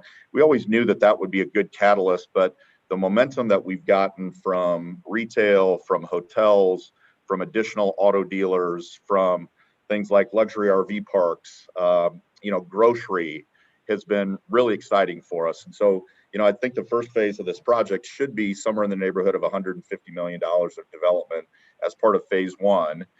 And, assuming that we're able to go through on Thursday, I think we would start demolition in earnest out on this site. And our intention would be that the primary home field components would start opening up in kind of late spring, early summer of 2022. And, assuming that the financing markets can hold, I believe that, hotel, auto dealer, retail, some of the things that we have lined up, I think we'll have many, many grand openings, kind of following us. So I think 2022 will be a really exciting year out here. And I guess I failed to mention, we have multifamily committed out here as well in kind of that location number 9. So, approximately 300 units that'll come on in that same amount of time. So a really vibrant mixed use project. Home field, what home field is those of you who may know me and my background, I've been involved in professional sports for about 20 years now as an owner in Sporting Kansas City. And my family, actually growing up, I was involved in both minor league basketball and baseball. And so, have a lot of interest and experience in sports. But one of the things that's quite amazing is the youth sports industry is a $20 billion industry in this country. It's growing to likely a $50 billion industry within the next 5 years. But it's fundamentally operated in and typically very substandard locations. Lots of mom and pop type locations, butler buildings, places that for the most part, it's the kids get by training and playing there. And the guests, whether they're parents, grandparents, brother, sister, whatever, most times are left stuck in the car on their phone, just waiting for practice to end because the accommodation and the facilities just typically aren't great. And so, having been around professional sports, and I think we've been very successful in Children's Mercy Park and around sporting and creating very high-end guest and player experiences, we said, what if we took what we learned in that and applied it to youth sports? And so that's really what home field's about. And if I can give you sort of an analogy in the world today, I'm sure some of you have been to Topgolf. And if you think about what Topgolf did, they basically took a $10 bucket of balls and put it in a beautiful building with good technology, good data capture, good entertainment, and food and beverage, and have turned that into kind of a multi-billion-dollar enterprise. And we believe that we can do that with home field, with this really being our flagship location in the United States. And so what home field will be is a multi-sport, campus that will respond to both turf and hard court sports. So volleyball, basketball, soccer, lacrosse, 7v7 football, but also esports, which is really an emerging sport in this country, and really take all of that and try to create a very pro player and pro experience for the guest, for everybody that comes in. So if you're a player here, you don't have to be an elite player. This will be open to all types of players, but we will give you kind of the opportunity to be the best athlete you can be,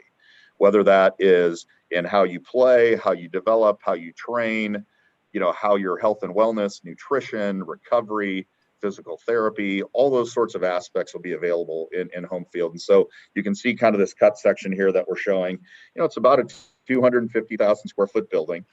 Again, what we have inside of this building is multi-sport. So you'll have boys and girls and young adults that'll be participating in games, tournaments, leagues, and practices on a daily basis. So, this is a building that we believe, we'll have upwards of probably 1 million annual visitors. And frankly, I think that's a conservative number. I think if we do the right things, we can far exceed that number.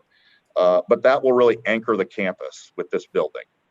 And in addition to that, we did want to do some other things on the outdoor of this. So if you go kind of back to the site plan, you can see that we're building something out here that's known as a crystal lagoon. That's number 4. And what Crystal Lagoon is, if you're familiar with it, and I would encourage you to go online and look it up if you're not, it's basically a man-made lagoon where it's got a very special kind of filtration system that allows the water to be crystal clear, very clean, and allows us to do all sorts of things inside of that lagoon, whether it's water sports like kayaking or whatever it might be, but also build beach bars and wedding pavilions. And we will have a white sand beach around this. So you'll feel as though you're very much anywhere other than in the middle of the prairie in Kansas, frankly. I mean, it'll be we think a real kind of ironic and great environment for people to hang out. So we're encouraged by what we're doing there as well. One of the things that we thought was important too was to make an investment in baseball. And so baseball, which is very large in our area and has the capability to draw tournaments from, very long distances. So we are going to use the former Spear property and build a very high-end baseball complex that will be probably very different from ones that you've seen in and around the area, where these will all be turf fields. They'll all be lighted. these will all focus, pretty heavily on analytics and everything that you see involved in baseball today. So all games will have the capability of being broadcast within this venue. And so this would be the sort of thing, if a player comes to, not only will they be able to play in a tournament and have a great time, but all their analytics will be analyzed as well, which is a growing trend in the industry. So we're excited about that. One of the things obviously that's important in Star Bonds is revenue, sales tax revenue. And we're encouraged by the fact that we have a number of kind of major auto and destination retailers that have signed up to come on site. These are agreements that we have in kind of letter of intent form and feel like we'll have them in final execution, sort of following what we're, kind of doing here over the course of the next week. So we're very encouraged with what's going on with this project. We believe it'll create somewhere in the neighborhood of 3,000 construction jobs, should have somewhere in the neighborhood of 1,200 permanent employees when we're open and going. And, it's the sort of thing that we believe will generate, somewhere in the neighborhood of $300 million of kind of annual spending, with a good portion of that being captured here with the UG and obviously inside the state of Kansas. So, this is a project having, been involved in Children's Mercy Park and the U.S. Soccer, Compass Center out here. I think I'm as or more excited about this project than either of those two. I just think that the trend of sports tourism, and even in a COVID world, what that's going to represent gives us the ability to create a very unique amateur sports resort, frankly, that I think will be an investment that all of us can enjoy and build on over a long period of time. And again, like I said, I think we can take a blighted area in Schlitterbahn and turn it into, a bright shining light out here in Wyandotte County. And we're thrilled with it. So it's something that, we've been planning for a long time. COVID's probably given us the opportunity to refine some of our plans. And we're excited to be moving forward and very committed to getting to work right away and delivering, another wonderful project for Wyandotte County. Thank you very much, Rob. That was a great overview. You all can see kind of how, as Rob mentioned, this entire plan has just continued to mature and really take on a really exciting direction that we think is very viable. So with that, I will now turn it over to Todd LaSala with Simpson, and he is our partner, the Unified Government Partner in this whole process of negotiating all these terms. And so he is going to walk us through a few slides here. Sure. Thank you, Catherine. This is Todd LaSala. Can you hear me okay? Yes. All's well? Okay. So I will try and, as Catherine mentioned, this is a very long, very complicated development agreement. I will try and walk you through it at a relatively high level, but hit all the pretty significant points. Please let me know if you've got questions. This slide basically tells you the core of this deal. Home Field and Rob's team, they are buying out Schlitterbahn. You all know the history about Schlitterbahn. They're buying the property, and they're going to take an assignment of the development agreement that we've had with Schlitterbahn for years. So the document that's before you and would come to commission is technically an assignment, an assumption, an amendment, and a restatement of that Schlitterbahn development agreement. We're going to bring that forward, make a bunch of changes, and it really ends your relationship with Schlitterbahn. As Rob mentions, there are multiple components of the project. The core Home Field project is described here and again on this slide. I won't go into this in detail. Rob did this much better than I could. Although this slide also articulates the expected cost of those various components that Home Field will build, showing effectively $90 million of investment in Home Field. The executive summary also talks about how, in terms of what they're required to deliver, it's really only this Home Field component. But as Rob mentions, they have a lot of other third-party development they're going to do with retailers and destinations. That's critically important to the success of their project, because it's the revenues from those other projects that will ultimately fund the Star Bonds and make the project go. So very important. They'll have a lot of incentive to deliver not just home field, as great as it is, also deliver additional retail. Next slide, please.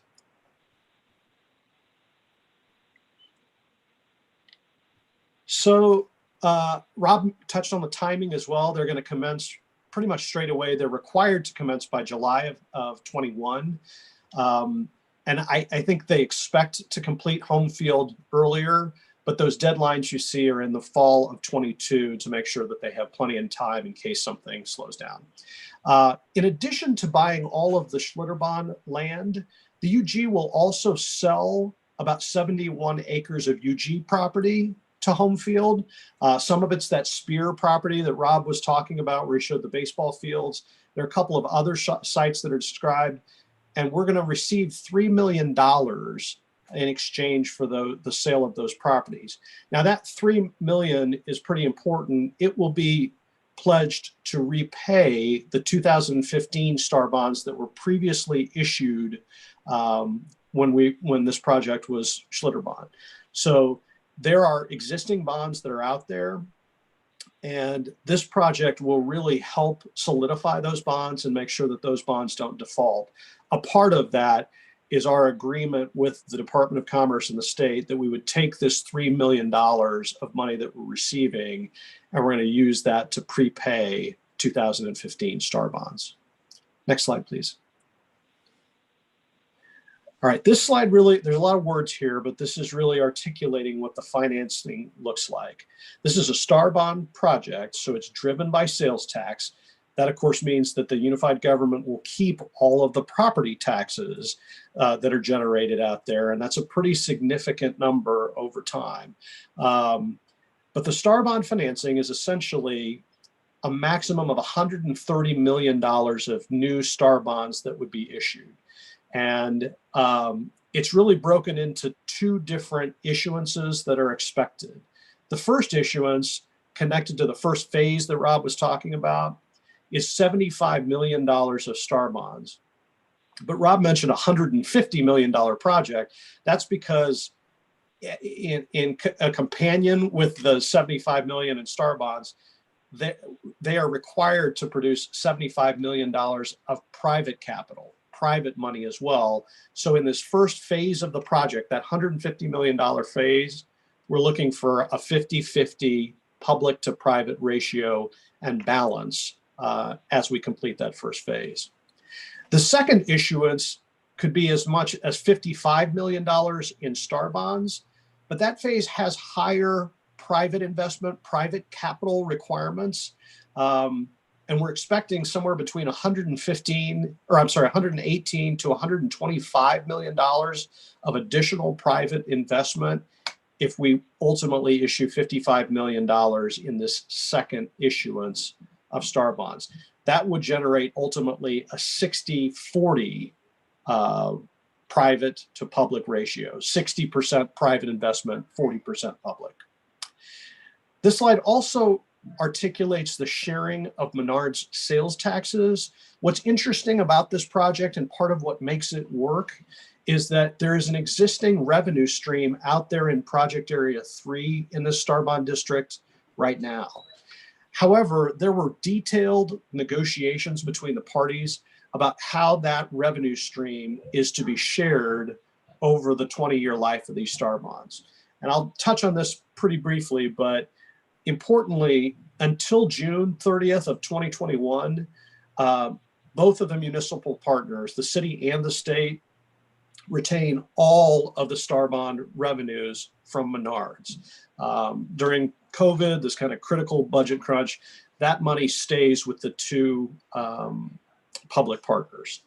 From July 1st of 21, through the life of the bonds, the UG is statutorily required at that point to put 100% of the UG portions in.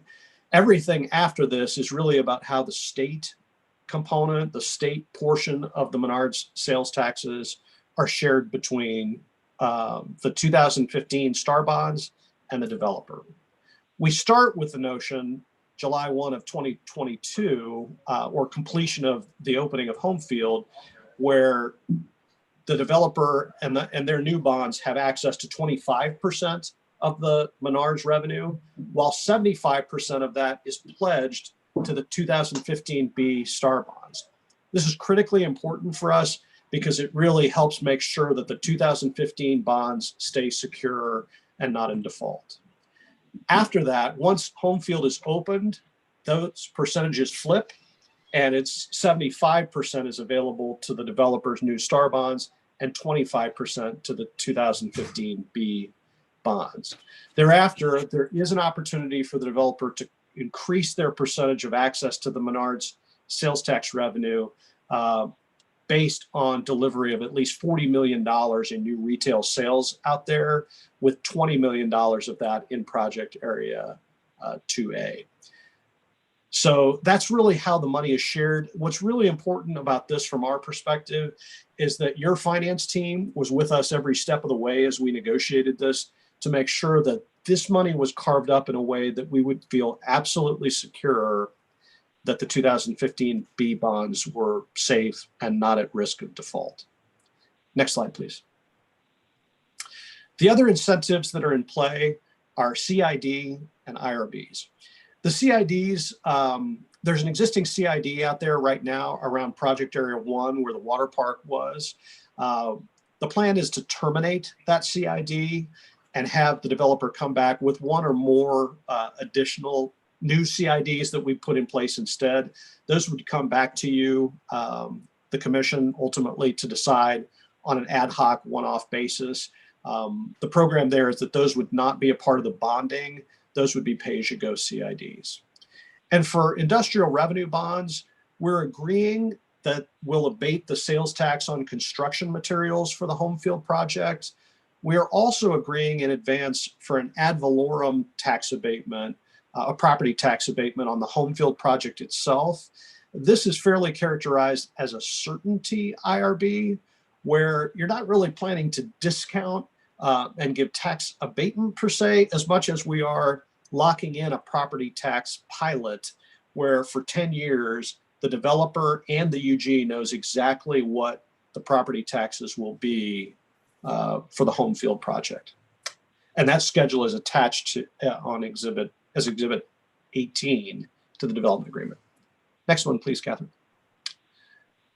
An element I mentioned earlier that this is really an amendment or statement of the Schlitterbahn development agreement. Commissioners, you'll probably each recall that a component of the Schlitterbahn deal was that that developer was making, that SVV was making annual donations that were eventually carved up and invested in different parts of the community over the years. For the last 2 years, SVV has failed to make those payments to us, and we've sent letters and tried to collect, but it's not been possible to get it. One of the things this developer commits to is that at their closing with SVV, they will get the $375,000 that is owed to the UG from SVV. They're going to get that and make sure that we receive it in connection with closing. They contractually commit to that. The developer does not plan to continue the donation program per se, but in lieu of the donations, the developer is making a commitment to invest $3.75 million in investments in our downtown core and urban areas, and they commit to do so within 3 years. Next slide, please. This slide shows our LBE, MBE, WBE requirements. These are very consistent with what you've been seeing in other development agreements for us. This slide also articulates the penalty if they fail to use best efforts demonstrate best efforts in hitting these goals. And that penalty is a 4% reduction in the Star bond proceeds that could be available. And given the size of this program, project and the numbers we're talking about, that's a significant penalty. Next slide, please. This slide shows community benefits. As we tend to do with big projects, Star bond projects, we've asked this developer for a number of things. In addition to being dues-paying members in the Chamber and YEDC, we've asked, and they have agreed, to have their headquarters in Wyandotte County, to offer 20% discounts to Wyandotte County residents, They're going to make an agreement. They're going to use best efforts to make an agreement with the local school districts for students of the local school districts to come and train in off-peak times. They're willing to donate 500 tickets annually to our Parks and Recs department. And they're going to make an effort to bring out-of-town tournaments and try and get the participants in those tournaments to stay in Wyandotte County hotels. The $3 million of direct land payment to the existing star bonds, which I think we previously mentioned. Catherine, I'll stop there. Obviously, I'm happy to answer any questions, but I think that's a summary of the high level points. Great. Thank you so much, Todd. So yeah, Todd has really gone through everything that would be in the actual contractual agreement. So all of these community benefits you see right here are in the agreement, would be contractual. I'm going to just go over just very briefly some things that have already been mentioned, but kind of put maybe a finer point on them in terms of looking at the kind of overall economic impact of this project.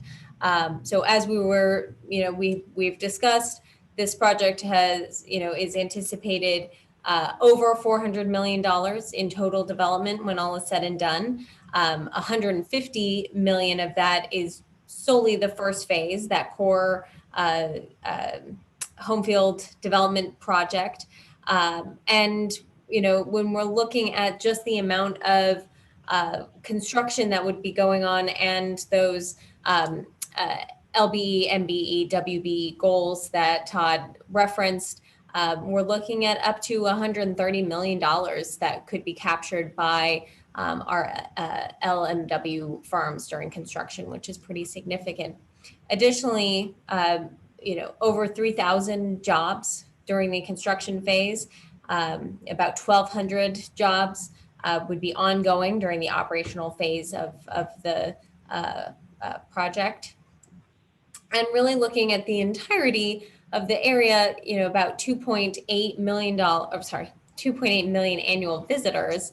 But the really exciting piece of this is that, a good chunk of those really are catering to our local, as Rob mentioned, the home field, the training center and the lagoon and all of that, open and encouraging all of our KCK and kind of metro area folks to go visit that. But also would, be bringing in folks from out of state. They would be staying in hotels, eating out, spending money. And so this kind of shows you just generally the idea of when everything is built out, really the type of spend that we're talking about, which is, pretty significant and really makes this project go. And then finally, when we're kind of looking at build out, what is that total property tax? So Todd made it very clear that while the sales tax is, of course, part of the STAR bond kind of project, even with an IRB and that kind of that certainty IRB, really what that does is it just, locks in, here's the, what would be 100% of your property tax, but exactly the number and can plan on that for 10 years. We know exactly the number, can plan on that for 10 years, et cetera.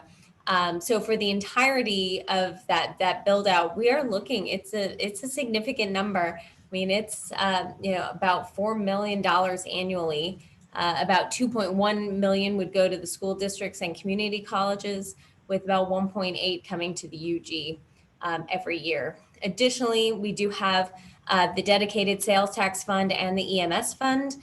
Those are not included when you do any kind of STAR kind of sales tax abatement or redirection.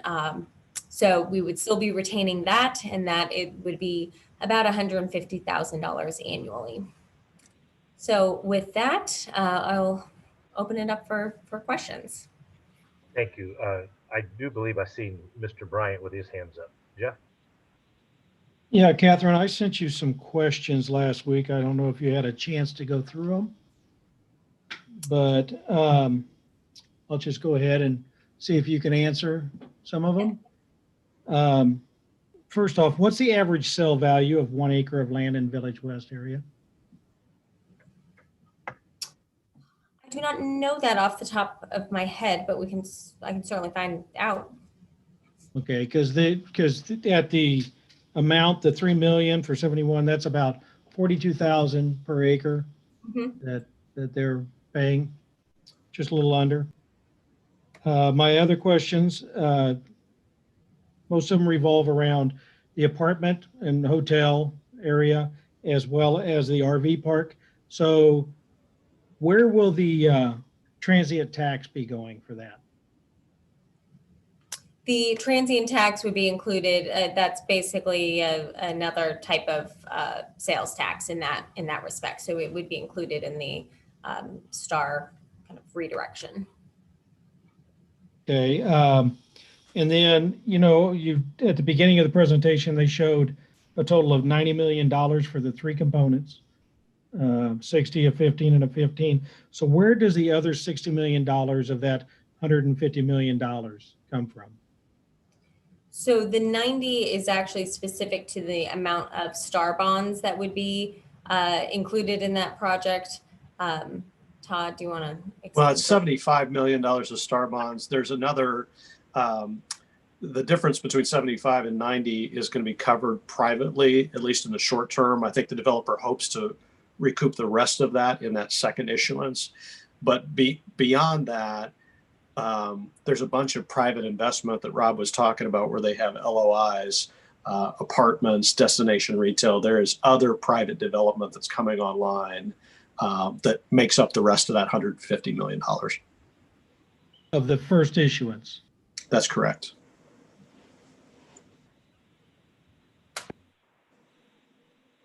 Yeah, I guess that for the most part. So we're not concerned. I don't know how much that lagoon costs, but I mean, I'm picturing that it would be of use about 4 months out of the year. Yeah, actually, it's got a much longer kind of usage horizon. So part of the lagoon will have the capability of being bubbled in the winter, so it'll actually be a 12-month in certain portions. We will have various heating opportunities in portions of the lagoon, and then we'll be building amenities all around the shore. So, even if the water is too cold, we still see people doing bonfires on the beach, hanging near maybe the sports bar or the hotel beach to do outdoor activities. So we do believe that it's got a much kind of longer useful life on an annual basis than just sort of the 4 months a year that you can swim in it. All right. I think that covers the ones that I had.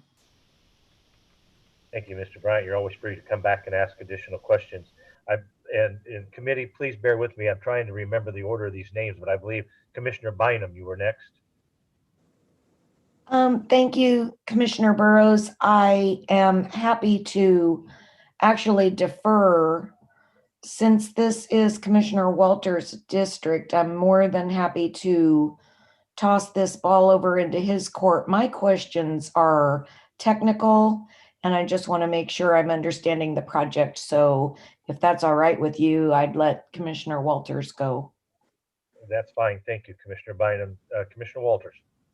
Sure. I have a couple of questions for Catherine. I was looking specifically at the baseball parcel, and so we are selling that, but we're assuming the responsibility of paying off the STAR bonds, the 2015 issuance STAR bonds. And why did you construct the deal so that we would have to pay those STAR bonds off? So those are part of the previous agreement. So that's all, if you can kind of picture the map. So that project area 1 where Schlitterbahn is, that's the area that is required to pay off those, the sales tax increment there is what pays off those 2015 A and B bonds. So there are actually no bonds currently associated. Well, that could be wrong, but with the. What did you mean when you said sales tax or the sales increment? I'm talking about the cost of the land, the sales price for the land. We have to use our money to pay off the STAR bonds, and I'm just kind of surprised by that. Yeah, Commissioner, if I may, there were really two things there. One is that land was initially purchased with Star Bonds in the first place.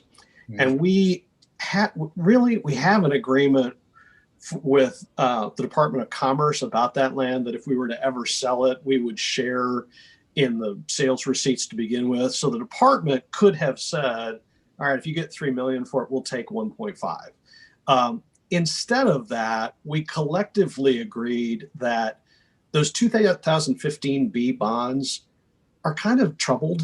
I mean, they're sort of at risk.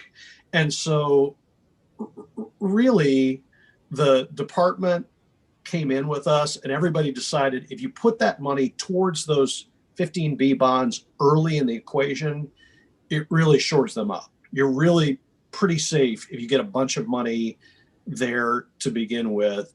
And if you do it other ways, they're just more at risk. So it was a combination of our partnership with the state and our agreement with them that this was a good use of that money. And it's partly about making sure that those 2015 B bonds don't default. Okay, well, that makes sense. Thank you. Another, Catherine, it would be really helpful, and there's so much give and take on this. It would be really helpful if you could give us some sort of projection over time of what our net revenues or benefits might be. I know you talk about numbers of, so many dollars at completion, or so many dollars over the life of the project, or whatever. It would just be, I think, enlightening to let us understand how that would transpire sort of year by year. Yeah, definitely do that. Thank you. Commissioner Johnson?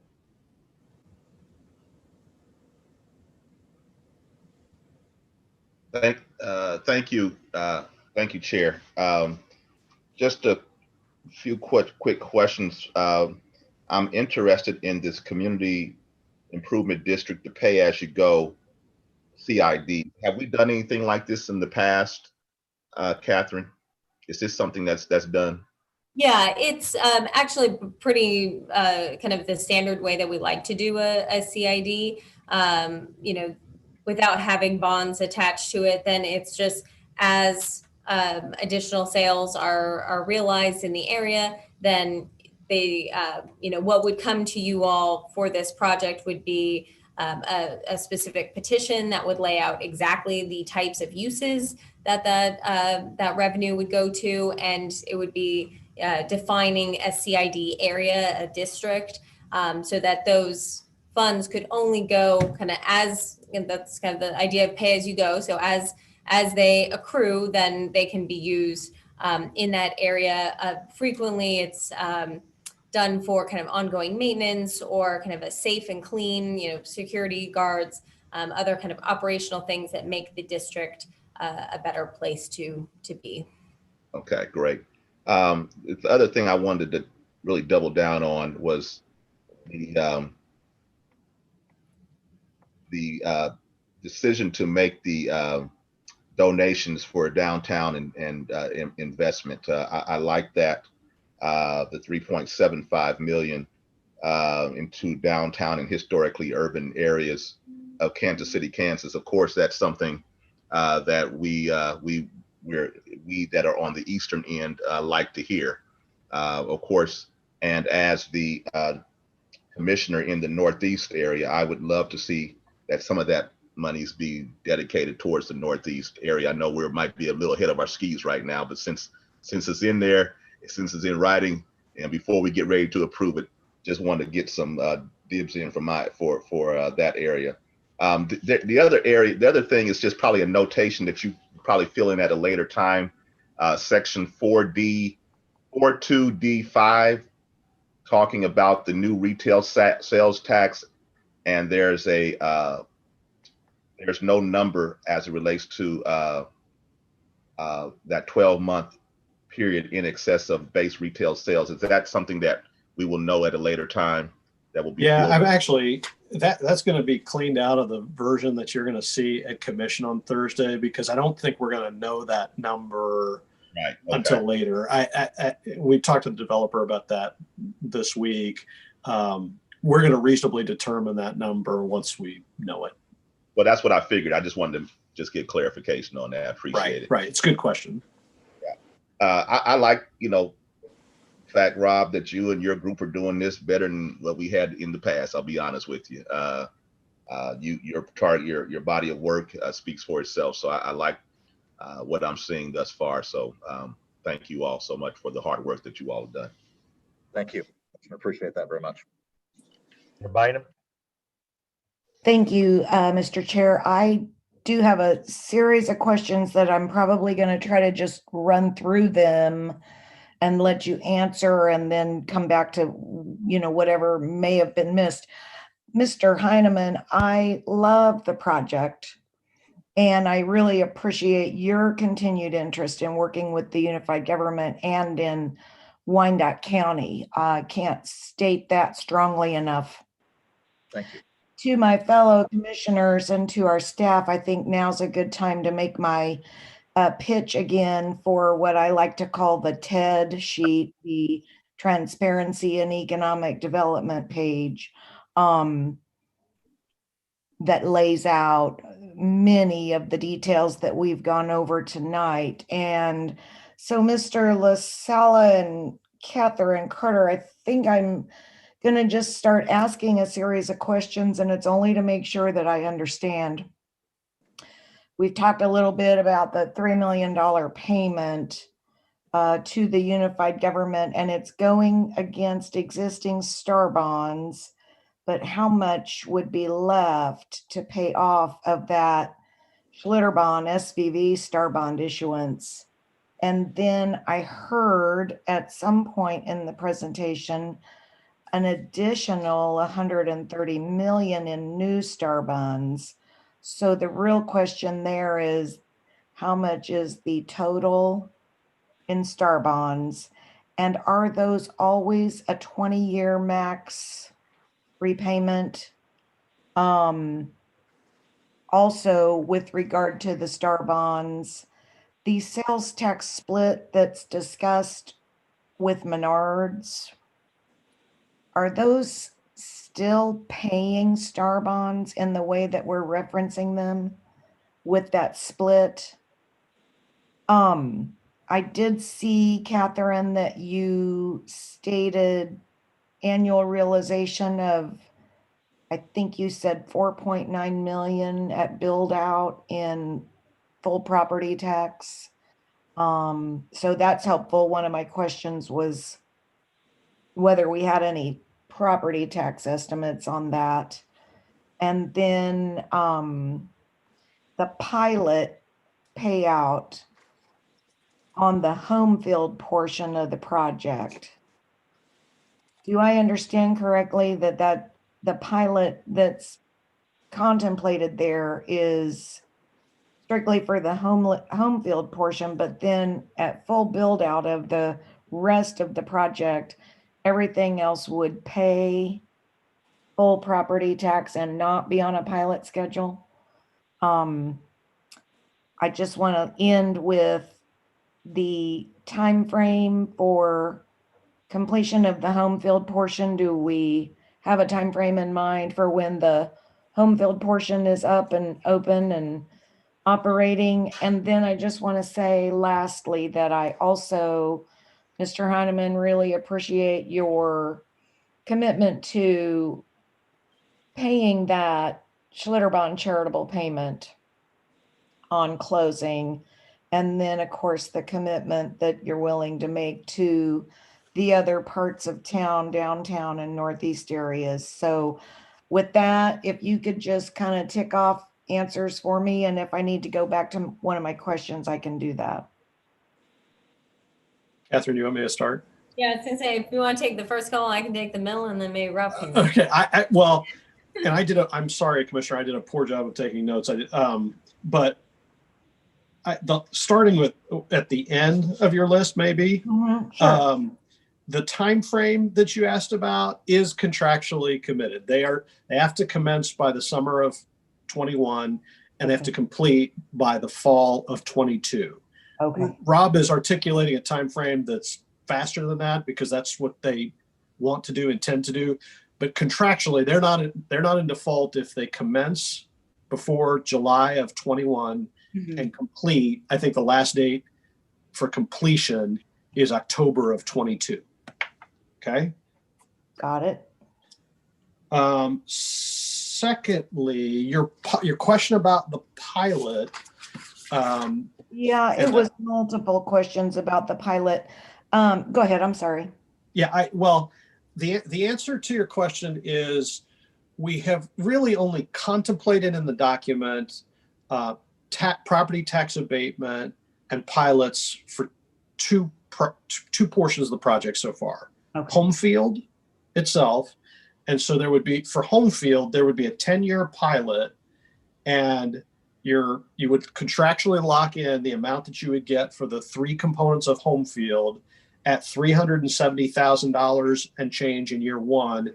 And it escalates year by year through year 10 to $404,000, actually almost $405,000 in year 10. After that, home field comes back on the rolls for whatever it will be appraised and assessed at. The other thing that's contemplated by the document right now is a certainty IRB and a tax and a program just like this for the apartments. But for the apartments that are going in on phase one, we've asked for an IRB application. We're going to have to bring that back separately to you with a proposal about pilots for that apartment. Everything else in the project, whether it's destination retail, hotels, auto dealerships, all of that is currently contemplated to come on to the rolls at full value. Okay, thank you. And just to be clear, the pilot schedule that's in place there, we reviewed that. Of course, the appraisers, that nothing is built, so there's nothing for them to appraise. But we did look at comps and other things to see if those seem like a reasonable property tax rate for the next 10 years. So, again, this kind of certainty IRB, really all that means is there's no abatement. It's just what we believe 100% of the property taxes would be and locking in that number. So that's what we would intend to do also with the apartments. No additional property tax abatement. They would be paying the, kind of full property tax, but we would be giving them the certainty of knowing exactly what that is for 10 years. Got it. Yep. And then the other questions were all around just making sure I understand the star bonds pieces of this. Okay. Yep. And I think I have decent notes about that. So, Commissioner, in 2015, we issued some star bonds when Schlitterbahn was still out there and still going. Mm-hmm. We issued 72.9 million of star bonds in 2015. That was Series A. And then we did a subordinate series of an additional $12.2 million. That's the 2015 B bonds I keep talking about. And those bonds, the source of repayment, the sole source of repayment for those bonds are sales tax revenues generated in Project Area 1, which is where the water park is, and Project Area 2A, which was, it includes some of the auto dealerships. Now, as you might imagine, when the water park closes and those bonds are in trouble as a result of that, in part. So when I keep trying to talk about a program to solve for those are bonds that have already been sold publicly. They're out there. And the sole source of repayment for those bonds are sales taxes from those two project areas. Mm-hmm. What we're doing now is issuing additional star bonds to really demolish the water park, start over, deliver all the great things that Mr. Heineman's talking about for home field. And so I've talked about an addition on top of that. I've talked about an additional $130 million for the home field project. Mm-hmm. And part of what it does is you get a bunch of new sales tax revenues that are generating. And And we are trying in no small way to solve for the 2015B bonds. So if that gives you the broader picture, I hope that answers some portion of the question. If not, let's stop there and you can drill down harder wherever you want to. 130 new, 130 That's right. new with an existing. That looks like 84 to me, 84 and change, almost 85. And what is the fate of the 84? That's where I'm getting stuck. What is the fate of them? What is it's still 84 million, correct, in star bonds. Well, go ahead. That's where I need your help. Okay, that was the principal amount the day we issued them, right? There have been sales taxes generated. There have been payments made. We don't owe a total of 84. I say we. There is not a total of 84 million that is still owed on those bonds. I don't know if tonight I could give you with precision exactly where we're at on those bonds, but I could have told you that probably 6 weeks ago when we were coming up with this program. So your finance team has been looking at exactly where we are on those and what the payment schedule looks like over the remaining life of those bonds. And I guess, I'm sorry to interrupt you. I don't mean to be rude. No, the question is ultimately is whatever that dollar amount is any of the sales tax that will be generated from the new development going to be applied against the existing star bonds that have yet to be completely paid down? Yes.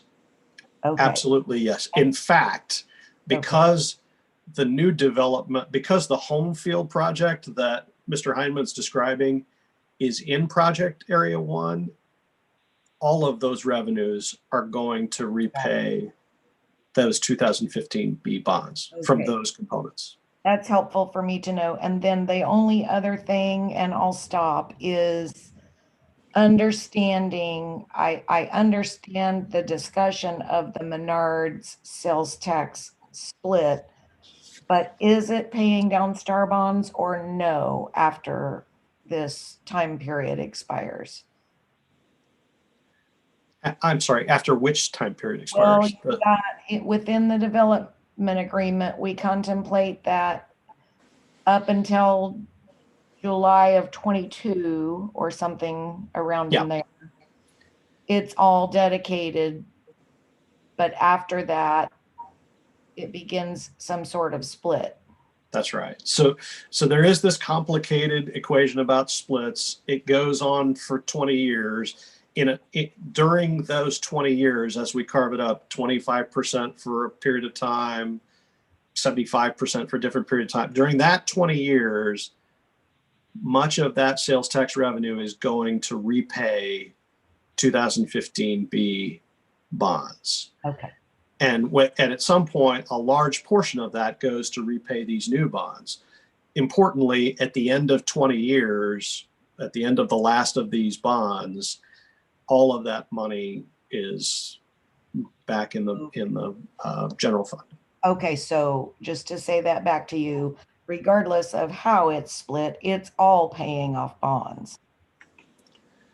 That is correct. Okay. That is correct. It's a question of which bonds, the new ones or the old ones, but that is correct. All of that revenue is paying back bonds. Perfect. Thank you. I think that's it, Mr. Heineman. Again, to you, thank you so much. Thank you. I appreciate that very much.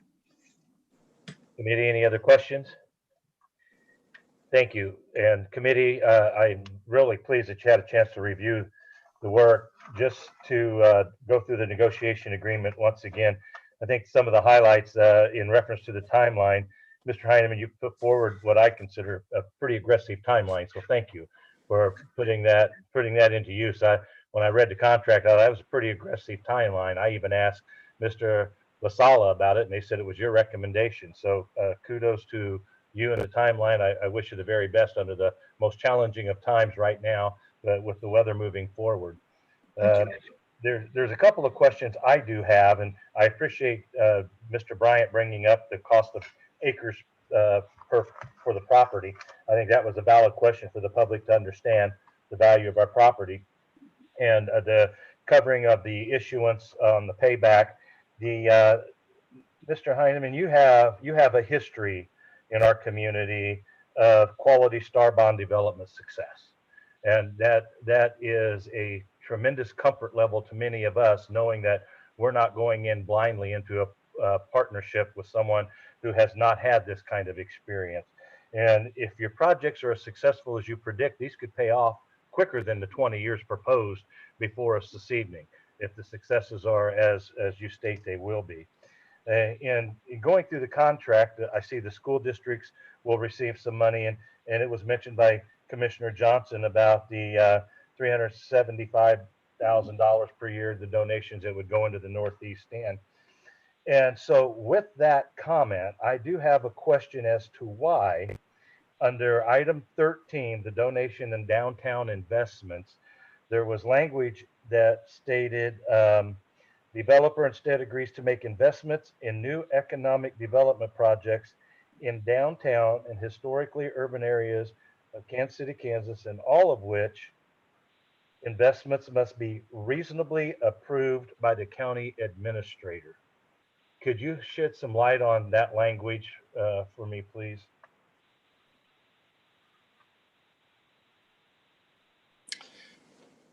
Commissioner, do you want me to speak to that, or Mr. Heineman, or who is that? Is that a question for Mr. LaSalle? I think when we discussed it, I was advised to maybe ask Mr. Heineman why that language was included in there. And I mean, if you want to answer it, that's fine. I just found that reasonably approved by the county administrator. I just want to ensure that we're clear as to how those dollars will be spent and what determinations will be met, what projects can justify those expenses. So that's what I'm trying to get just a little clarity here.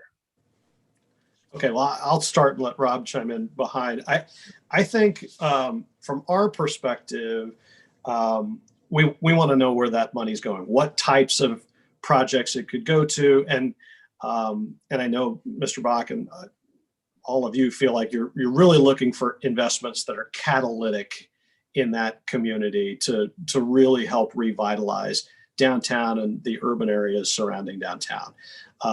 So I think it's important for the UG to have a look at where those dollars are going and what kind of investments those are. And I guess to your question, that can either be done by the county administrator or the commission as a whole. I think Mr. Heineman would probably tell you, and maybe Rob, this is where you come in. I don't think he wants to go to commission every time he's going to make one of these investments. Some will be large, some will be small. And, you know, as long as the investments are catalytic investments in that area, and the county administrator is looking at those, I think Rob would probably prefer that versus going to the commission every time.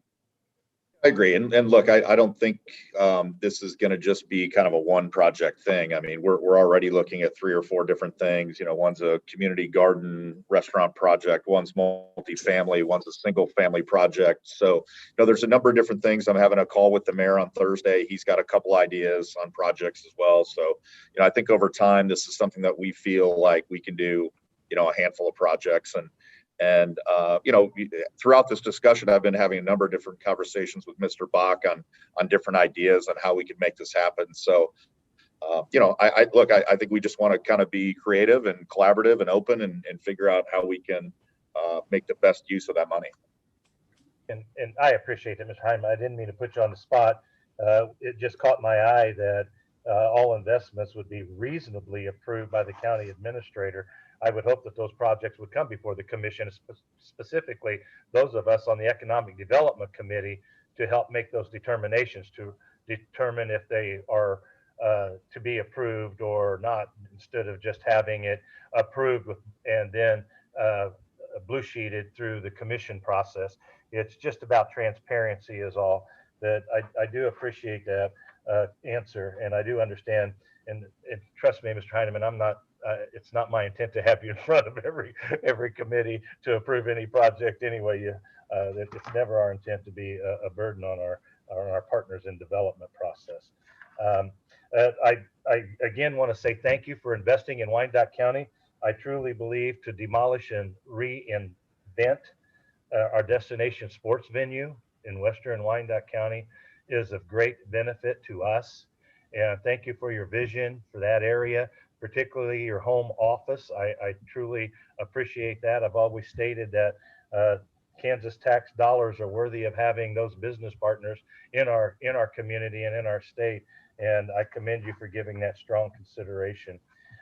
With that, the only suggestion I would have, committee, is that we may look at that item that we brought forward about the reasonable projects, the reasonably approved by the county administrator. As we've stated, we've already heard, a few ideas. It may be a benefit. We had Mr. Johnson express he'd like to have some opportunity to speak for his district. I think that would be an important process that we should all have a chance to advocate for and support those projects that are important to the commission. But with that, excuse me, Commissioner Burrows. Yes, sir. Commissioner Burrows, if I might just chime in and piggyback on top of that, I have a request that I would like to make. Yes, I appreciate the investment. I love the fact that we're going to get some investment. Please don't come to us who represent these areas and say, here's what we've decided to do for you. Please collaborate with us. Please talk with us, plan with us, dream with us, and then execute with us rather than for us. As some of our staff know, I do not like being surprised when I had no input into the process to be told, here's what's going to happen. So I would just ask, please collaborate with us, and we sincerely appreciate your investment. No, I think that's a fair point, Commissioner. And obviously, your respective areas far better than I. I'm sure there have been projects that have been contemplated or thought about throughout time that just for whatever reason couldn't get a good start. I'd love it if you all were bringing us ideas and we have the ability to take those ideas and maybe put our spin on it or whatever it might be. But no, I don't think we look at this as kind of a one-way thing. In fact, like I said, I'm meeting with the mayor on Thursday. He's got some ideas that he wanted to share with me on a couple different projects. So we're completely open to that being the flow of how this process would go. Thank you, Mr. Heineman and Commissioner McKiernan. Well stated. That's the whole thing about the transparency. We have a commitment to our constituents and to our particular districts to advocate, and that's what I was hoping we'd have the opportunity to do by looking at that language, and that's why I wanted to point it out to the commission members.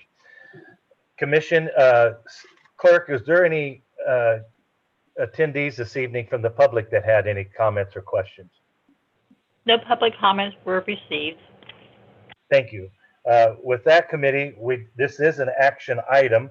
I would entertain a motion to advance this as was requested to full commission for, I believe it's next Thursday's meeting. This Thursday in 3 days, 4 days. And staff, do you believe you could have the questions answered or any other items that were discussed here this evening ready to be discussed for Thursday's meeting? Yes, I think the vast majority, we should have no problem turning around that quickly. Yes. Patrick, you comfortable with the action we're about to take? Yes, Mr. Chairman. Yeah. Thank you. All right, committee, any other questions or comments?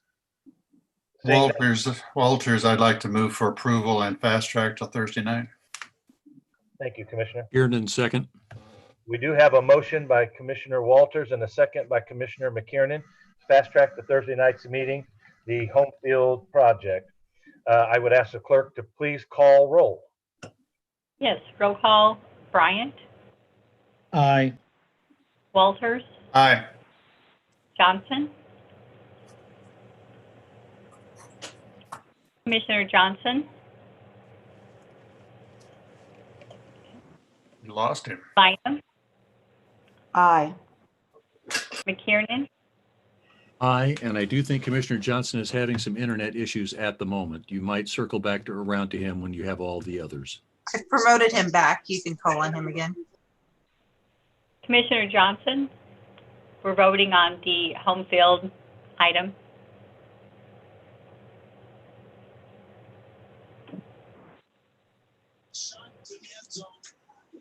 I think he's still having Commissioner Johnson? Burrows. Aye.